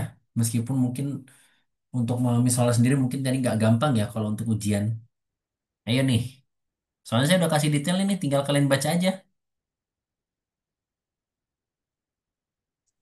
Ditunjuk Coba. aja satu orang Pak Dika untuk Oke. membacakan langsung. Boleh Pak, Bapak mau tunjuk satu orang juga silakan Pak. Abdan mana Abdan? Ada nggak Abdan? Tuh, udah paling atas Abdan. Hadir, Pak. Abdan, Abdan. Iya, Pak. Itu kan ada kotak gelanggang. Iya, Sampai Pak. mana sih tadi? Sorry. Iya, benar-benar ini. Gelanggang pembagian sama domain integral. Ya, nggak gini Abdan ngelihatnya ya saya review ulang. Kalau gelanggang ke domain itu ada panah warna apa, Abdan? Ke domain itu ada panah warna hijau, Pak. Nah, kemudian ada tulisan apa di situ? Gelanggang ke domain. Itu Iya, ada tulisan hijau apa di situ? A dikali Sudah B sangat jelas gitu. sama Ya, dengan nol, maka A sama dengan nol atau B-nya sama dengan nol. ya. Jadi kalau gelanggang dia menjadi domain kan panahnya gitu kan? Iya, Pak. Gelanggang dia akan menjadi domain kalau ada syarat tambahan AB sama dengan nol, maka A sama dengan nol atau B sama dengan nol. Gitu kan? Nah, terus kalau gelanggang ke gelanggang dengan satuan tuh panah merah. Berarti syaratnya apa? Syaratnya gelanggang itu punya eh, elemen satu yang elemen dengan Elemen satu di R gitu kan? di R. Dah. Oke, terus gelanggang dengan kesatuan ada panah menjadi gelanggang pembagian. Apa syaratnya di situ? Di sini syaratnya A itu harus punya inverse ya. Jadi di sini A itu memiliki A inverse, di mana kalau A dikali A inverse itu sama dengan A inverse dikali A sama dengan 1. Oke, jadi itu operasinya terhadap apa? Terhadap terhadap A. Bukan. Operasinya. Oh, Kan operasi gelanggang ada dua. Berarti ini operasinya terhadap apa? operasi perkalian, Pak. Kalian. Gitu. Ini udah sangat jelas kok, tinggal nyebut. Pak Dika tuh pengen nyebut. Bahwa kalian tuh nyebut gitu loh. Nyebut, nyebut ya. Nah, sekarang gelanggang tadi kemana? Gelanggang satuan ke pembagian ya. Nah, terus ada gelanggang pembagian, ada panah ke domain. Apa berarti? Em, kalau saya kalau yang saya tangkap itu gelanggang pembagian itu juga merupakan domain, Pak. Bukan, bukan. Gelanggang pembagian menjadi domain kalau ada apa? Ada teorema kan? Oh, kalau ada, ya Ada teorema. mungkin Teoremanya udah disebut belum tadi Pak Dika? Belum ya? Belum di bawah, Pak. Jadi Belum. Ya, maksudnya oke. oleh teorema kita bisa membuktikan bahwa gelanggang pembagian itu pasti merupakan domain kayak gitu. Ya, gitu ya. Jadi gelanggang pembagian dia akan menjadi domain apa namanya? Dijustifikasi dengan suatu teorema, gitu ya. Oke. Sekarang gelanggang menjadi gelanggang komutatif. Syaratnya apa, Abdan? syaratnya ada AB elemen dari gelanggang tersebut eh, berlaku A kali B sama dengan B kali A, Pak. Oke, itu operasi terhadap perkalian, gitu ya. Ya, Nah, terus gelanggang komutatif itu ada panah kemana? ke ke domain integral Terus kemana lagi? sama ke lapangan, Pak. Oke, itu nanti ada lagi ya tambahan uraian penjelasannya. Terus dari domain ada panah kemana lagi? Dari domain dari domain ke domain integral, Domain Pak. integral. Itu ada panah lagi ya, nanti ada syarat lagi untuk penjelasannya. Jadi kapan Pak Dika bertanya tuh di awal tuh, ada tabel peta konsep ya, ini bacanya gimana sih gitu. Kalau kotak-kotak seperti ini sebaiknya mulainya dari mana berarti Abdan? Melihatnya mulai dari mana?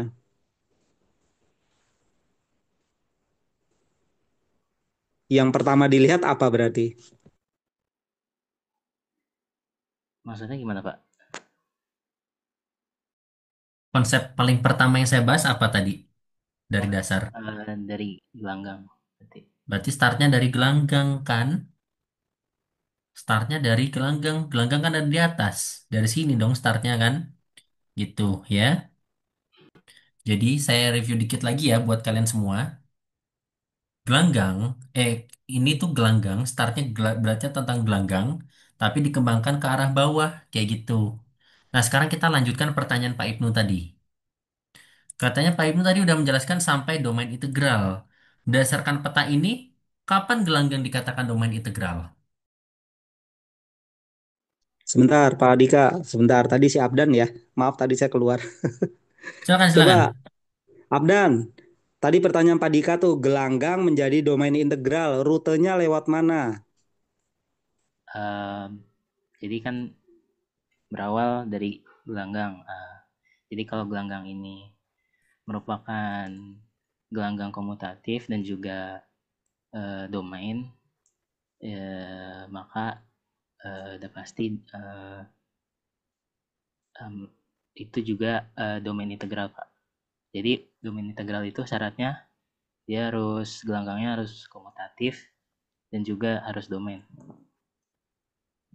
Eh, sebentar. Pak Dika, kalau dari gelanggang menjadi gelanggang komutatif, kemudian menjadi domain integral itu masih bisa kan? Bisa. Belum tentu. Beda syarat. Karena ada gelanggang komutatif yang bukan domain. Oke, jadi bacanya gitu ya. Artinya untuk menjadi domain integral itu ada dua panah yang masuk ya. Yang pertama dari gelanggang komutatif, yang kedua dari domain. Gitu ya. Jadi untuk memenuhi domain integral, gelanggang itu rutenya harus melewati domain dan melalui gelanggang komutatif untuk bisa menjadi domain integral gitu ya. Jadi ini sebetulnya belum belum melihat detail ya konsep-konsepnya, tapi paling enggak kalian ketika membaca semacam peta peta kan arah-arah ya dari kota A ke kota B dan segala macam itu ada jalan-jalan yang harus dilalui gitu ya. Jadi di sini membacanya bukan gelanggang domain maka bisa jadi domain integral, tapi dia juga ada syarat tambahan yaitu eh, gelanggang komutatif ya. Jadi masuk ke domain integral itu harus ada dua hal yang masuk, yaitu lewat domain dan lewat gelanggang komutatif. Nanti di ujung ada lapangan tuh ya. Nah, lapangan dari gelanggang menuju lapangan itu kan jalannya kemana-mana tuh. Nanti pelan-pelan lah dalam proses Anda bisa memahami proses dari gelanggang menuju lapangan. Kira-kira gitu ya. Nah, ini juga mungkin jadi sedikit review bahwa tadi kan di awal Pak Dika menjelaskan jawaban UTS dan segala macam. Jadi kalian untuk setelah UTS ya, itu harus lebih bekerja keras ya, tidak sekedar hafal, tapi juga harus memahami, kemudian mengeksplor latihan melewati latihan-latihan soal dan yang terakhir adalah berlatih untuk bagaimana menggunakan konsep-konsep yang sudah dipahami gitu ya. Tantangannya seperti itu ya. Nah, gelanggang ini kan nambah operasi tuh. Kalau kemarin grup kan ada operasinya satu aja gitu ya. Nah, kalau ini kan ditambah nih, jadi ada dua penjumlahan dan perkalian. Tapi konsekuensinya gitu ya sebetulnya relatif sama ya dengan yang grup. Nanti ada subring, ada pemetaan dan segala macam gitu ya. Jadi ini pertemuan awal Pak Dika menjelaskan tentang gelanggang. Anda pegang betul ya. Oh, gelanggang begini ya. Totalnya ada 8 ya. Ada 8 sifat. Nah, kemudian turunan-turunan dari sifat itu apa? Nah, kalian nanti sudah harus mulai membuat catatan-catatan sendiri ya. Jadi nggak sekedar modul Padika dibaca saja gitu, nggak. Anda harus buat apa ya, semacam pola, alur, supaya Anda lebih paham gitu memahaminya. Ini Padika sudah menerjemahkan dengan sangat detail, tapi ternyata kan masih masih relatif bingung atau gimana gitu ya nggak apa-apa tapi diulang gitu dan kalau ditanya Pak Dika jangan banyak diemnya ya justru saya berharap berlomba untuk menjawab gitu ini begini ini begitu bisa ya kelas B ya semangat ya oke silakan Pak Dika lanjut. Oke. Jadi gitu ya, sudah bisa memahami petanya ya. Gitu ya. Jadi ini adalah peta yang saya rancang dan menurut saya penting ya karena kalian harus hati-hati. Kalau baca buku aljabar abstrak dari referensi berbeda, itu bisa berbeda pendapat. Bahkan Herstein sendiri sampai bilang ada perbedaan pendapat ya. Katanya some book says bla bla bla, other books bla bla bla ya. Nah, kalian harus hati-hati. Jadi, peta konsep yang saya buat itu adalah hasil jahitan dari beberapa buku ditambah bantuan ChatGPT untuk verifikasi ya. Jadi mudah-mudahan kita bisa sepakat ya pokoknya yang tepat seperti ini. Karena ada buku lain yang memaksa gelanggang tuh harus punya unsur kesatuan, ada yang nggak harus. Kita sepakat nggak harus ya. Itu. Pokoknya ada yang bahasa-bahasanya lain, makanya kita kalau belajar dari beda buku harus hati-hati ya. Saya juga belum cek dari buku Malik gimana. Nah, khawatirnya ada yang beda lagi, jadi kita harus agak hati-hati. Oke, secara formal ya, kalau bisa tulis secara formal, R itu gelanggang dengan unsur kesatuan kalau ada satu elemen R, ya. Sehingga A kali satu sama dengan satu kali A sama dengan A. Itu ya, sifat khasnya satu kan kalau dikalikan dengan berapapun jadi segitu lagi kan, identitas perkalian. Gelanggang komutatif itu gelanggang yang perkaliannya bersifat komutatif ya, yaitu A kali B sama dengan B kali A. Kalau domain integral berarti kalau domain berarti perkalian yang memberikan hasil nol mengakibatkan salah satu elemennya bernilai nol. Ya. Lalu kalau yang dua lagi nih yang A kali A inverse ini berarti kalau perkaliannya punya inverse berarti dia jadi gelanggang pembagian. Kalau domain sama integral sama lapangan hanya perlu tambahan sifat komutatif ya. Seperti itu. Makanya petanya bercabang kan. Jadi kalian harus hati-hati baca di sini ya tadi ya buat saya koreksi ya. Tadi kan kalian langsung mikir, oh gelanggang kalau punya sifat apa jadi domain terus domain langsung jadi domain integral kan. Hati-hati, ini cabang dua ya.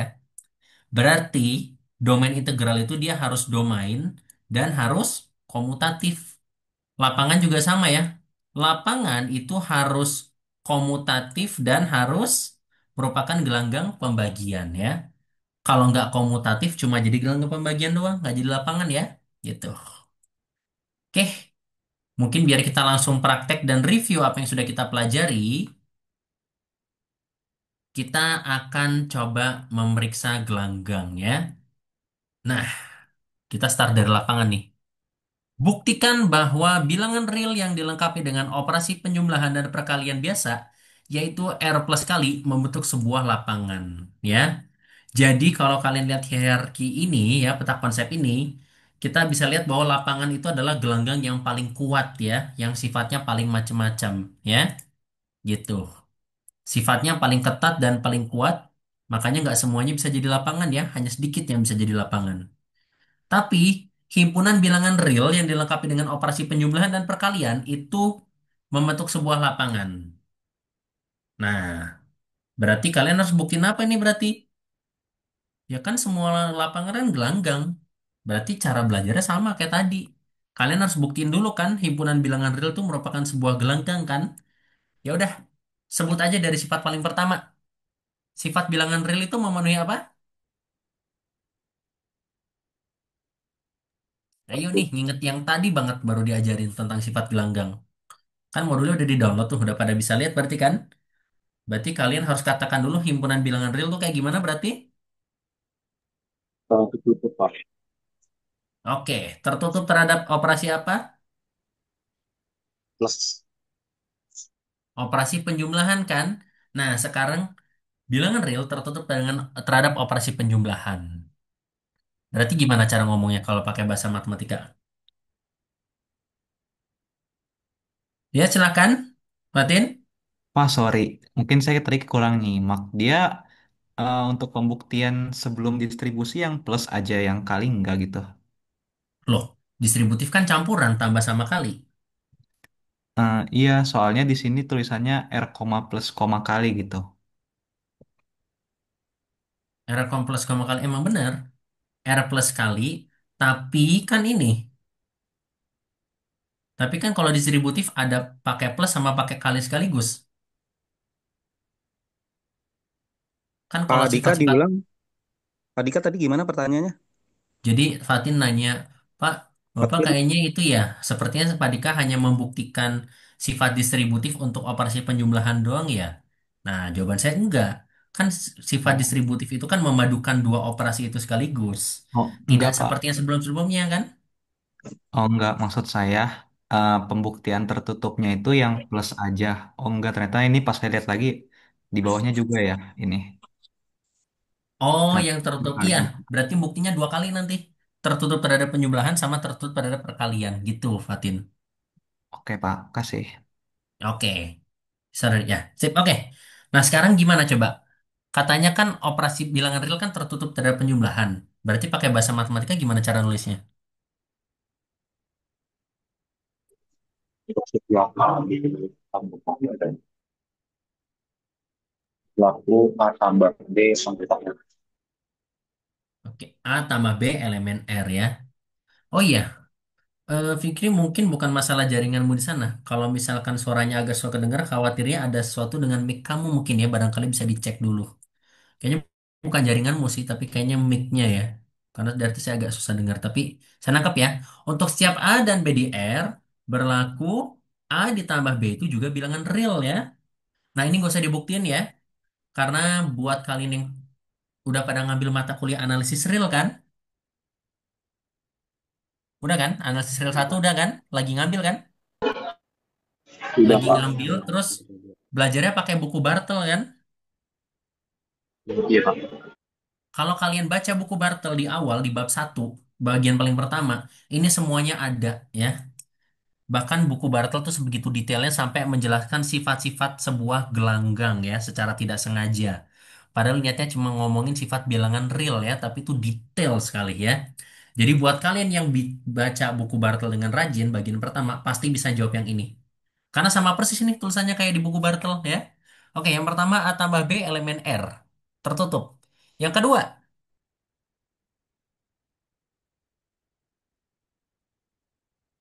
Penjumlahan asosiatif di R, Pak. Oke, penjumlahan bersifat asosiatif, betul. Bagaimana cara nulisnya? Untuk setiap A, B, C elemen R berlaku Betul. dalam kurung A plus B ditambah C sama dengan dalam sama dengan A ditambah dalam kurung B plus C. Oke, sip. Karena untuk setiap bilangan real A, B sama C, berarti kalau A tambah B dikurung terus tambah C, itu sama dengan A ditambah kurung B tambah C, betul. Berikutnya, Terdapat unsur nol oke, terdapat nol ya, unsur nol di bilangan real. Lanjutkan. sehingga untuk setiap A elemen R berlaku A tambah nol atau tambah dengan Oke, mantap. Terdapat bilangan nol, bilangan real nol sehingga satu aja ya. Untuk setiap bilangan real A berlaku A tambah nol sama dengan nol tambah A sama dengan A ya. Oke, berikutnya. Terdapat inverse Pak di R. Sebelum ngomong inverse harus apa dulu? Hati-hati. Kalau identitas kan langsung terdapat untuk semua. Kalau inverse sebelum terdapat apa dulu yang dilakukan?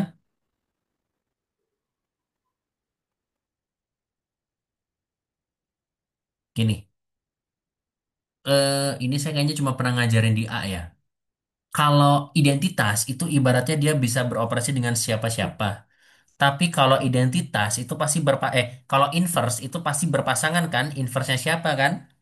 Berarti sebelum kalian ngomong inverse, kalian ambil apa dulu? untuk setiap A anggota R Nah, hati-hati ya.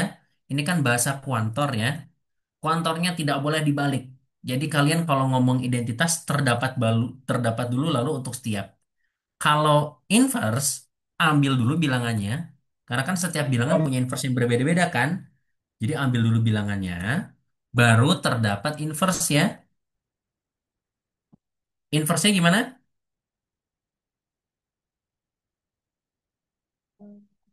Selesaikan Terdapat kalimat ini. minus A di Oke, minus A di R ya, di bilangan real. Lanjut.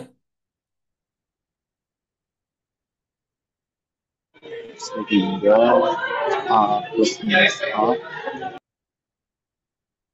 A plus minus A.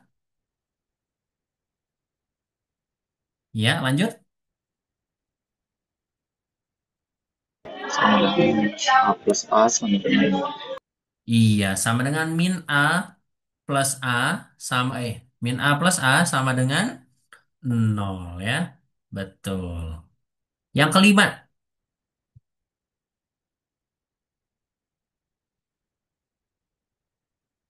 komutatif.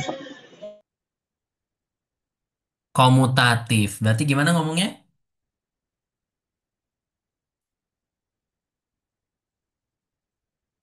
Ayo, bahasanya komutatif gimana ya? untuk Untuk setiap setiap A, B A, anggota R Iya, untuk setiap A, B anggota R,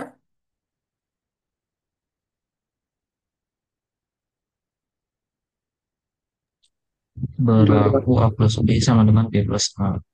iya berlaku A tambah B sama dengan B ditambah A. Ya, betul. Oke, ini berarti untuk penjumlahan berarti sudah terbukti dia grup komutatif kan? Berarti sekarang kita ke operasi perkalian. Oke, operasi perkalian perlu apa aja tadi? Harus memenuhi apa aja? Sifat apa? Untuk A, B, Tertutup dulu kan? ya tertutup, Pak. Mm-mm. Gimana ngomongnya? Untuk siap A, B anggota R berlaku A kali B anggota R. A kali B anggota R. Oke, di sini saya mengajarkan pakai bahasa mengetik. Saya kalau disuruh nulis ini dengan cepat, saya akan copy yang nomor satu, ya. Saya akan kopas yang nomor satu ke sini. Tinggal operasi diganti aja.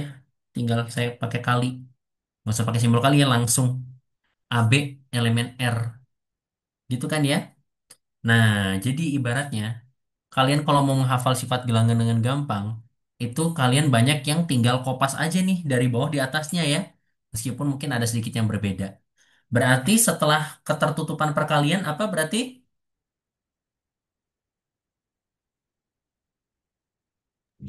Asosiatif. Asosiatif, betul. Gimana berarti?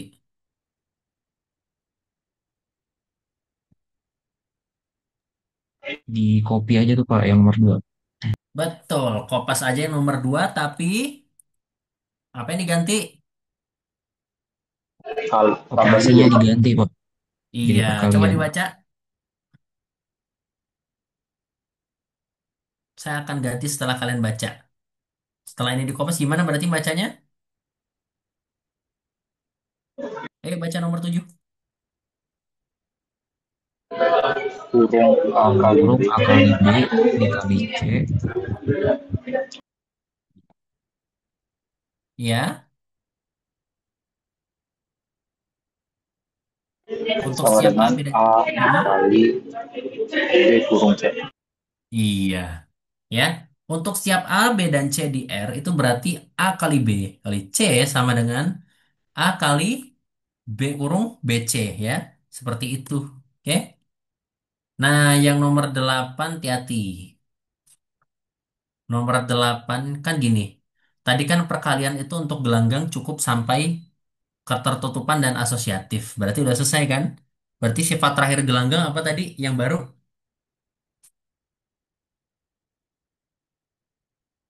Sifat apa tadi terakhir yang gelanggang? Distributif. Distributif. Nah, gimana cara menulis sifat distributif?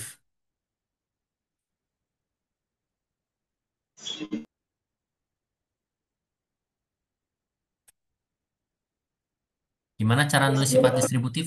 untuk setiap A, B, C bilangan real Oke, untuk setiap A, B, dan C bilangan real berlaku.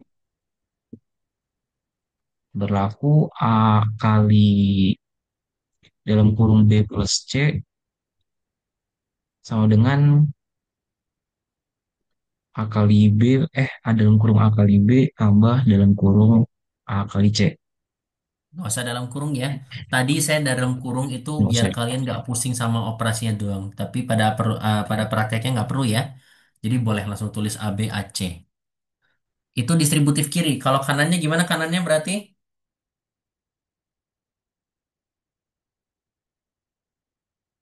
Kan tinggal dibalik. Kurung A A Tambah plus di B depan. dikali Hmm. C. A plus B dalam kurung kali C. dikali Jadi apa ini? sama dengan A kali C ditambah B kali C. Sama dengan A kali C ditambah B kali C ya. Nah, di 8 langkah pertama, kalian baru selesai membuktikan bahwa ini adalah adalah gelanggang ya. Oke. Setelah gelanggang, kalau dilihat hierarkinya apa aja yang harus dibuktikan?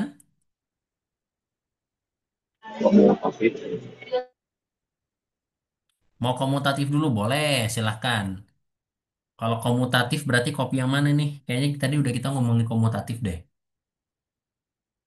Nomor 5. Oke, kita kopas yang nomor 5. Berarti gimana ngomongnya?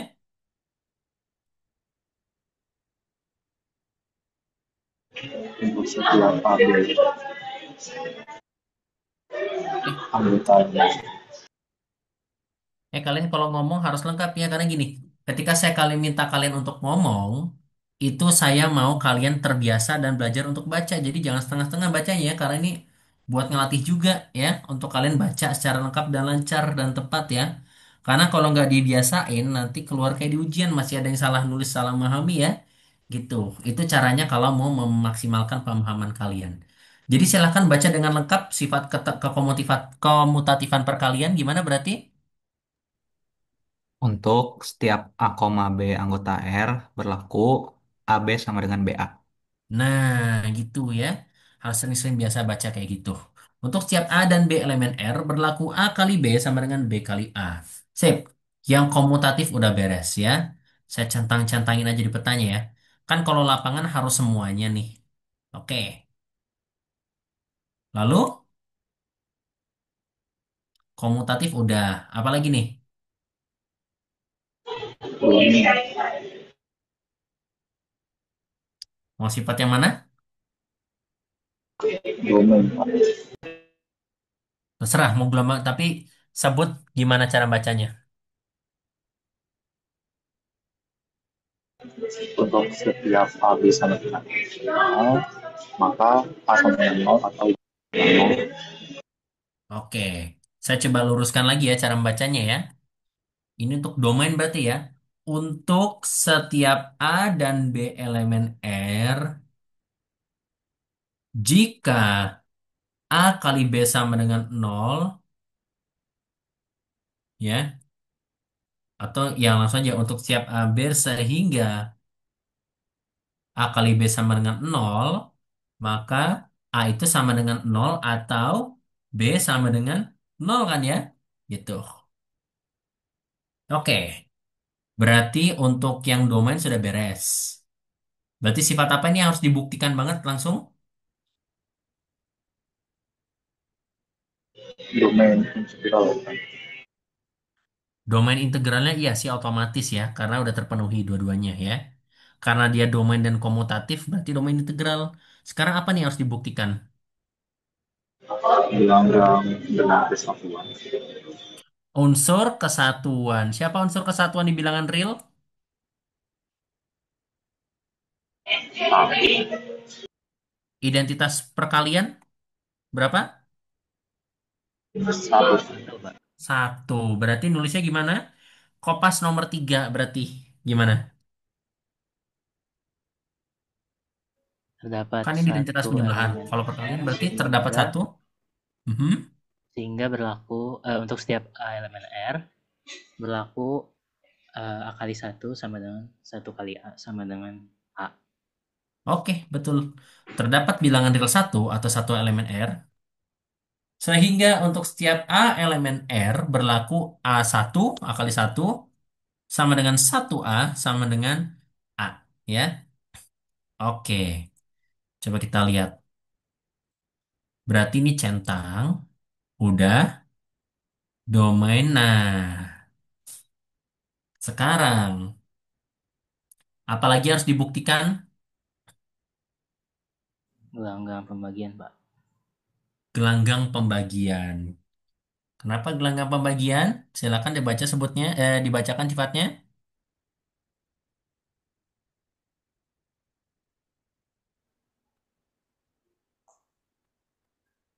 Berarti ada inverse perkalian, Pak.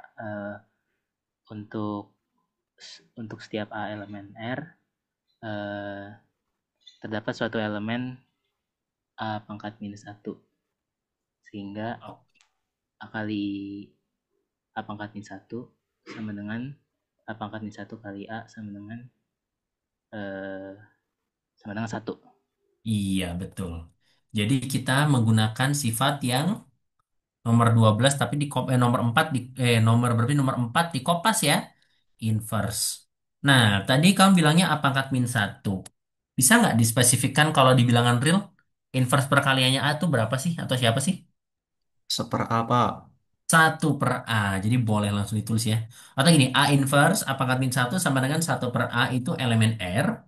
Sehingga A dikali satu per A. Ups, sorry. A kali satu per A sama dengan satu per A dikali A sama dengan satu ya. Seperti itu. Sudah ini ya. Sudah sifat, sudah semua berarti ya. Berarti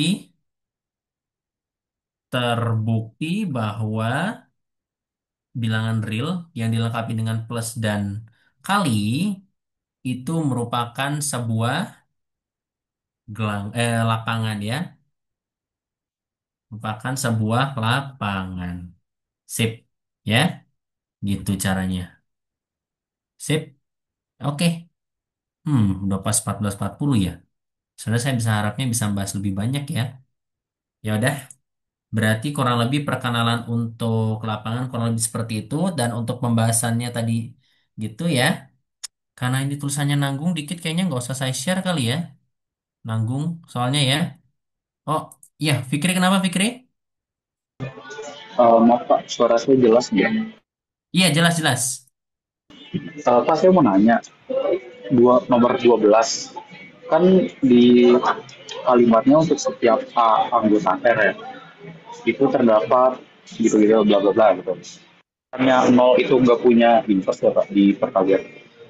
Oh iya, sudah pada dilengkapi. Untuk setiap A elemen R dengan A tidak sama dengan nol. Makasih Fikri, betul.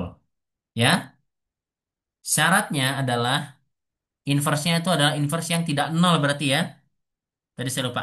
Jadi inverse penjumlahan sama inverse perkalian sedikit berbeda. Iya benar-benar, makasih sudah mengingatkan ya. Jangan lupa ya, kalau inverse penjumlahan itu ada semua. Kalau inverse perkalian itu ada semua kecuali untuk nol ya. Karena kan nol kalau dikali berapapun jadi nol kan ya. Gitu. Jadi kalau nol tidak punya inverse tidak apa-apa. Tapi yang lainnya harus punya inverse semua ya.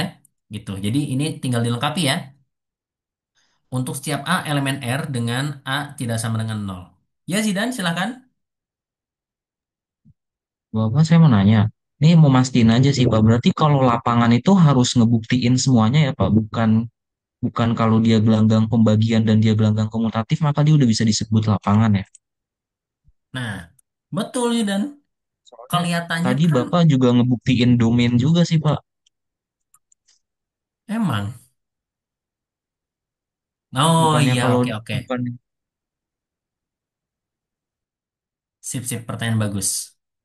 Oke, mungkin Zidan mandangnya kan Pak ini lapangan cuma cukup gelanggang pembagian sama gelanggang komutatif itu kan maksudnya kan. Tapi pada akhirnya saya membuktikan semua kan. Nah, kenapa?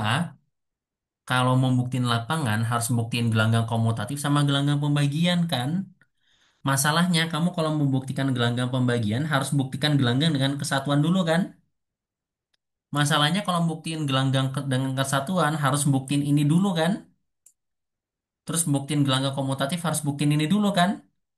Dan sebelum kamu bisa datang ke sini harus buktikan dulu bahwa gelanggang kan? Makanya harus dibuktiin semua kan? Ya, gitu. Nah, sama satu yang menarik tadi. Kamu merasa saya nggak perlu buktiin domain ya? Betul. Padahal pada kenyataannya saya buktiin sampai domain kan? Makanya, sebenarnya kalau kalian ngerti teoremanya, kalau membuktikan lapangan itu tidak usah membuktikan domain. Karena kalau kalian berhasil membuktikan gelanggang pembagian, itu otomatis jadi domain nanti. Buktiin domain nanti otomatis jadi lapangan ya. Seperti itu. Gitu ya. Nah, tapi kalau kalian mau buktikan lapangan tanpa domain, harus buktiin teoremanya dulu ya. Gitu. Karena di bawah ada teoremanya nih. Sebuah gelanggang pembagian itu pasti merupakan domain dan demikian pula lapangan itu pasti merupakan domain integral ya. Seperti itu. Ini sebenarnya soal latihan di buku Hersten loh, soal nomor 2 yang easier problem di problem 41. Cuma saya taruh di sini sebagai teorema dan latihan karena saya merasa ini penting banget ya. Seperti itu. Gitu ya Zidan ya. Makanya pada akhirnya kita harus buktikan semuanya. Makanya saya tadi bilang di awal, lapangan itu udah kayak kaptennya udah paling tinggi ya, udah gelanggang yang paling kuat ya. Makanya cara buktinya paling susah. Dan contoh himpunan bilangan real itu contoh yang merupakan lapangan. Nggak banyak soalnya yang bisa jadi lapangan loh. Makanya lapangan itu sangat kuat ya, kayak gitu. Makanya bilangan real itu memang benar-benar istimewa. Seperti itu. Udah jelas ya Zidan ya? Ada lagi yang mau ditanyakan? Sudah Bapak aman. Makasih banyak Bapak. Ya, sama-sama. Oke, kalau mungkin tidak ada yang mau Pak ditanyakan, Dika, barangkali dari Pak Ibnu. Oh, Pak Dika sedikit. Saya silakan mau Pak Ibnu. mungkin satu orang kali ya komentar untuk kedepannya supaya lebih maksimal mungkin ada hal yang mau disampaikan buat kami sebagai tim dosen. Silakan sedikit masukan buat kami langsung. Ada nggak?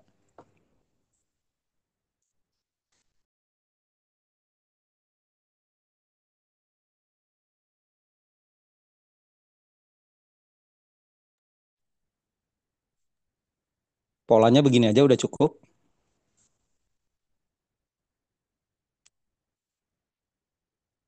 Barangkali ada yang bisa Gak ada yang diimprove dari jawab nih Pak pengajaran Dika. kami. Ya udah saya tembak Abdan lagi lah. Ayo Abdan, spesial PJ saya nih dari Olimpisme. Abdan gimana Abdan? Baik. Silakan. Em, kalau saya, alhamdulillah kalau kayak gini cukup sih Pak. Maksudnya Oke. mungkin ya kalau formatnya kayak gini,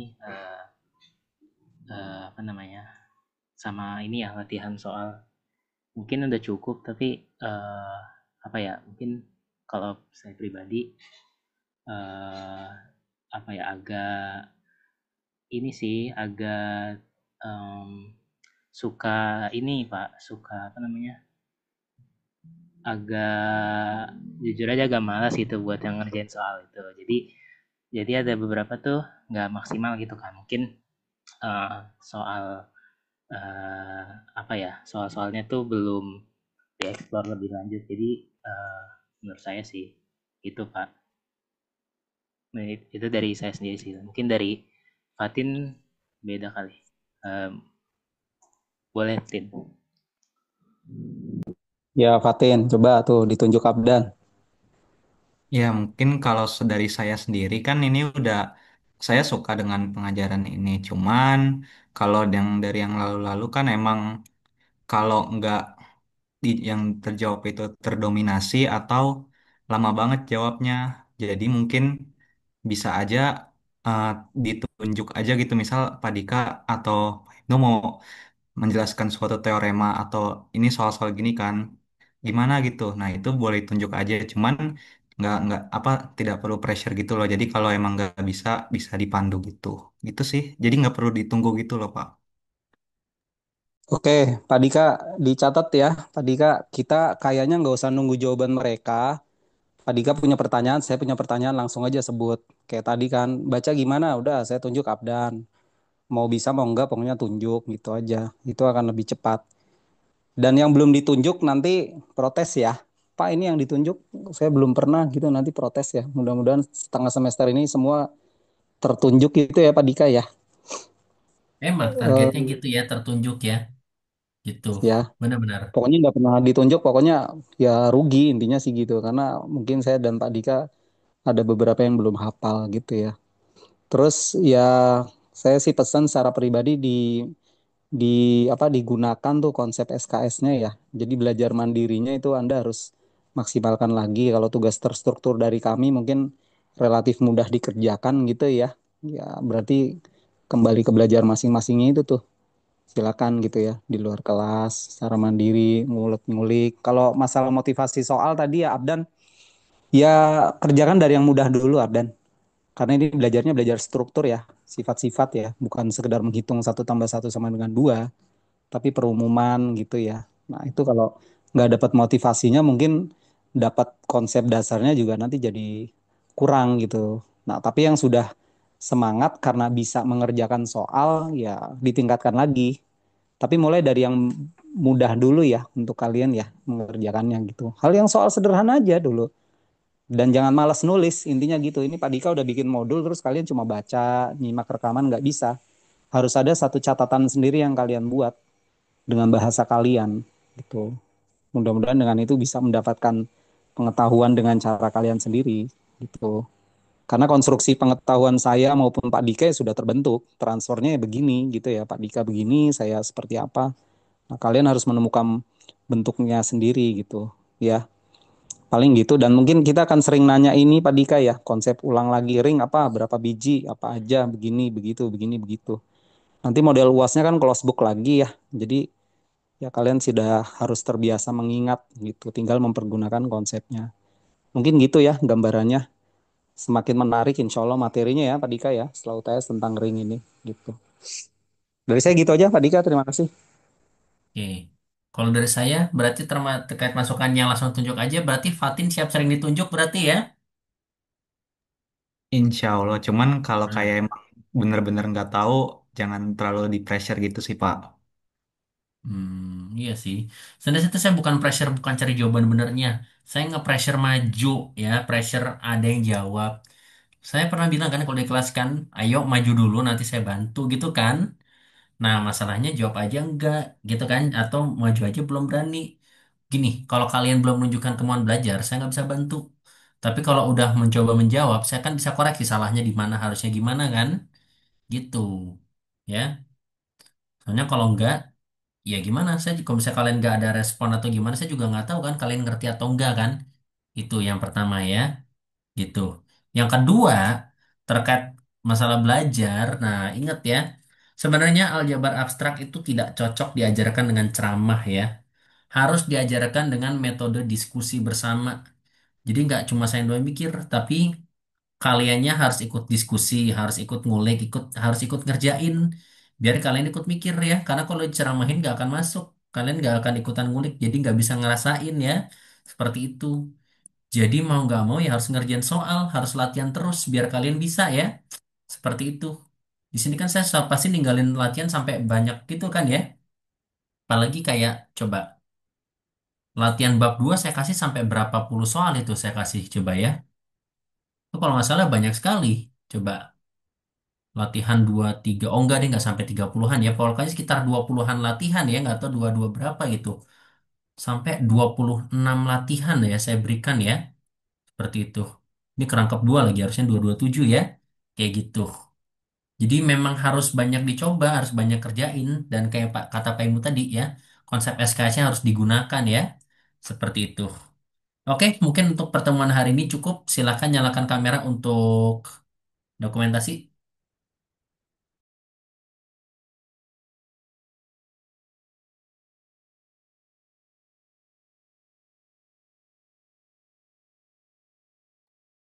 Karena saya habis ini ada kelas lagi, saya juga nggak akan lama-lama ya. Langsung dalam semenit, langsung saya akan ambil aja apapun yang ada ya. Pak Ibnu mau ikutan barangkali? Ya, ya boleh. Nah, Penampilannya sip. ya. Oke. Oke, karena kelihatannya nggak ada yang nyalain kamera lagi deh, langsung aja ya. Satu, dua, tiga.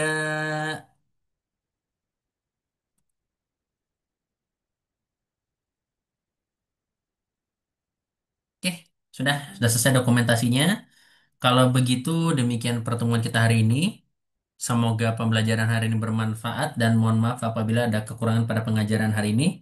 Sekian saya akhiri. Wassalamualaikum warahmatullahi wabarakatuh. Waalaikumsalam. Waalaikumsalam. Waalaikumsalam Terima warahmatullahi kasih, Pak. wabarakatuh. Makasih banyak, Terima Pak. kasih, Terima Pak. kasih Kak Pak Ya, Ibnu. sip. Saya izin live.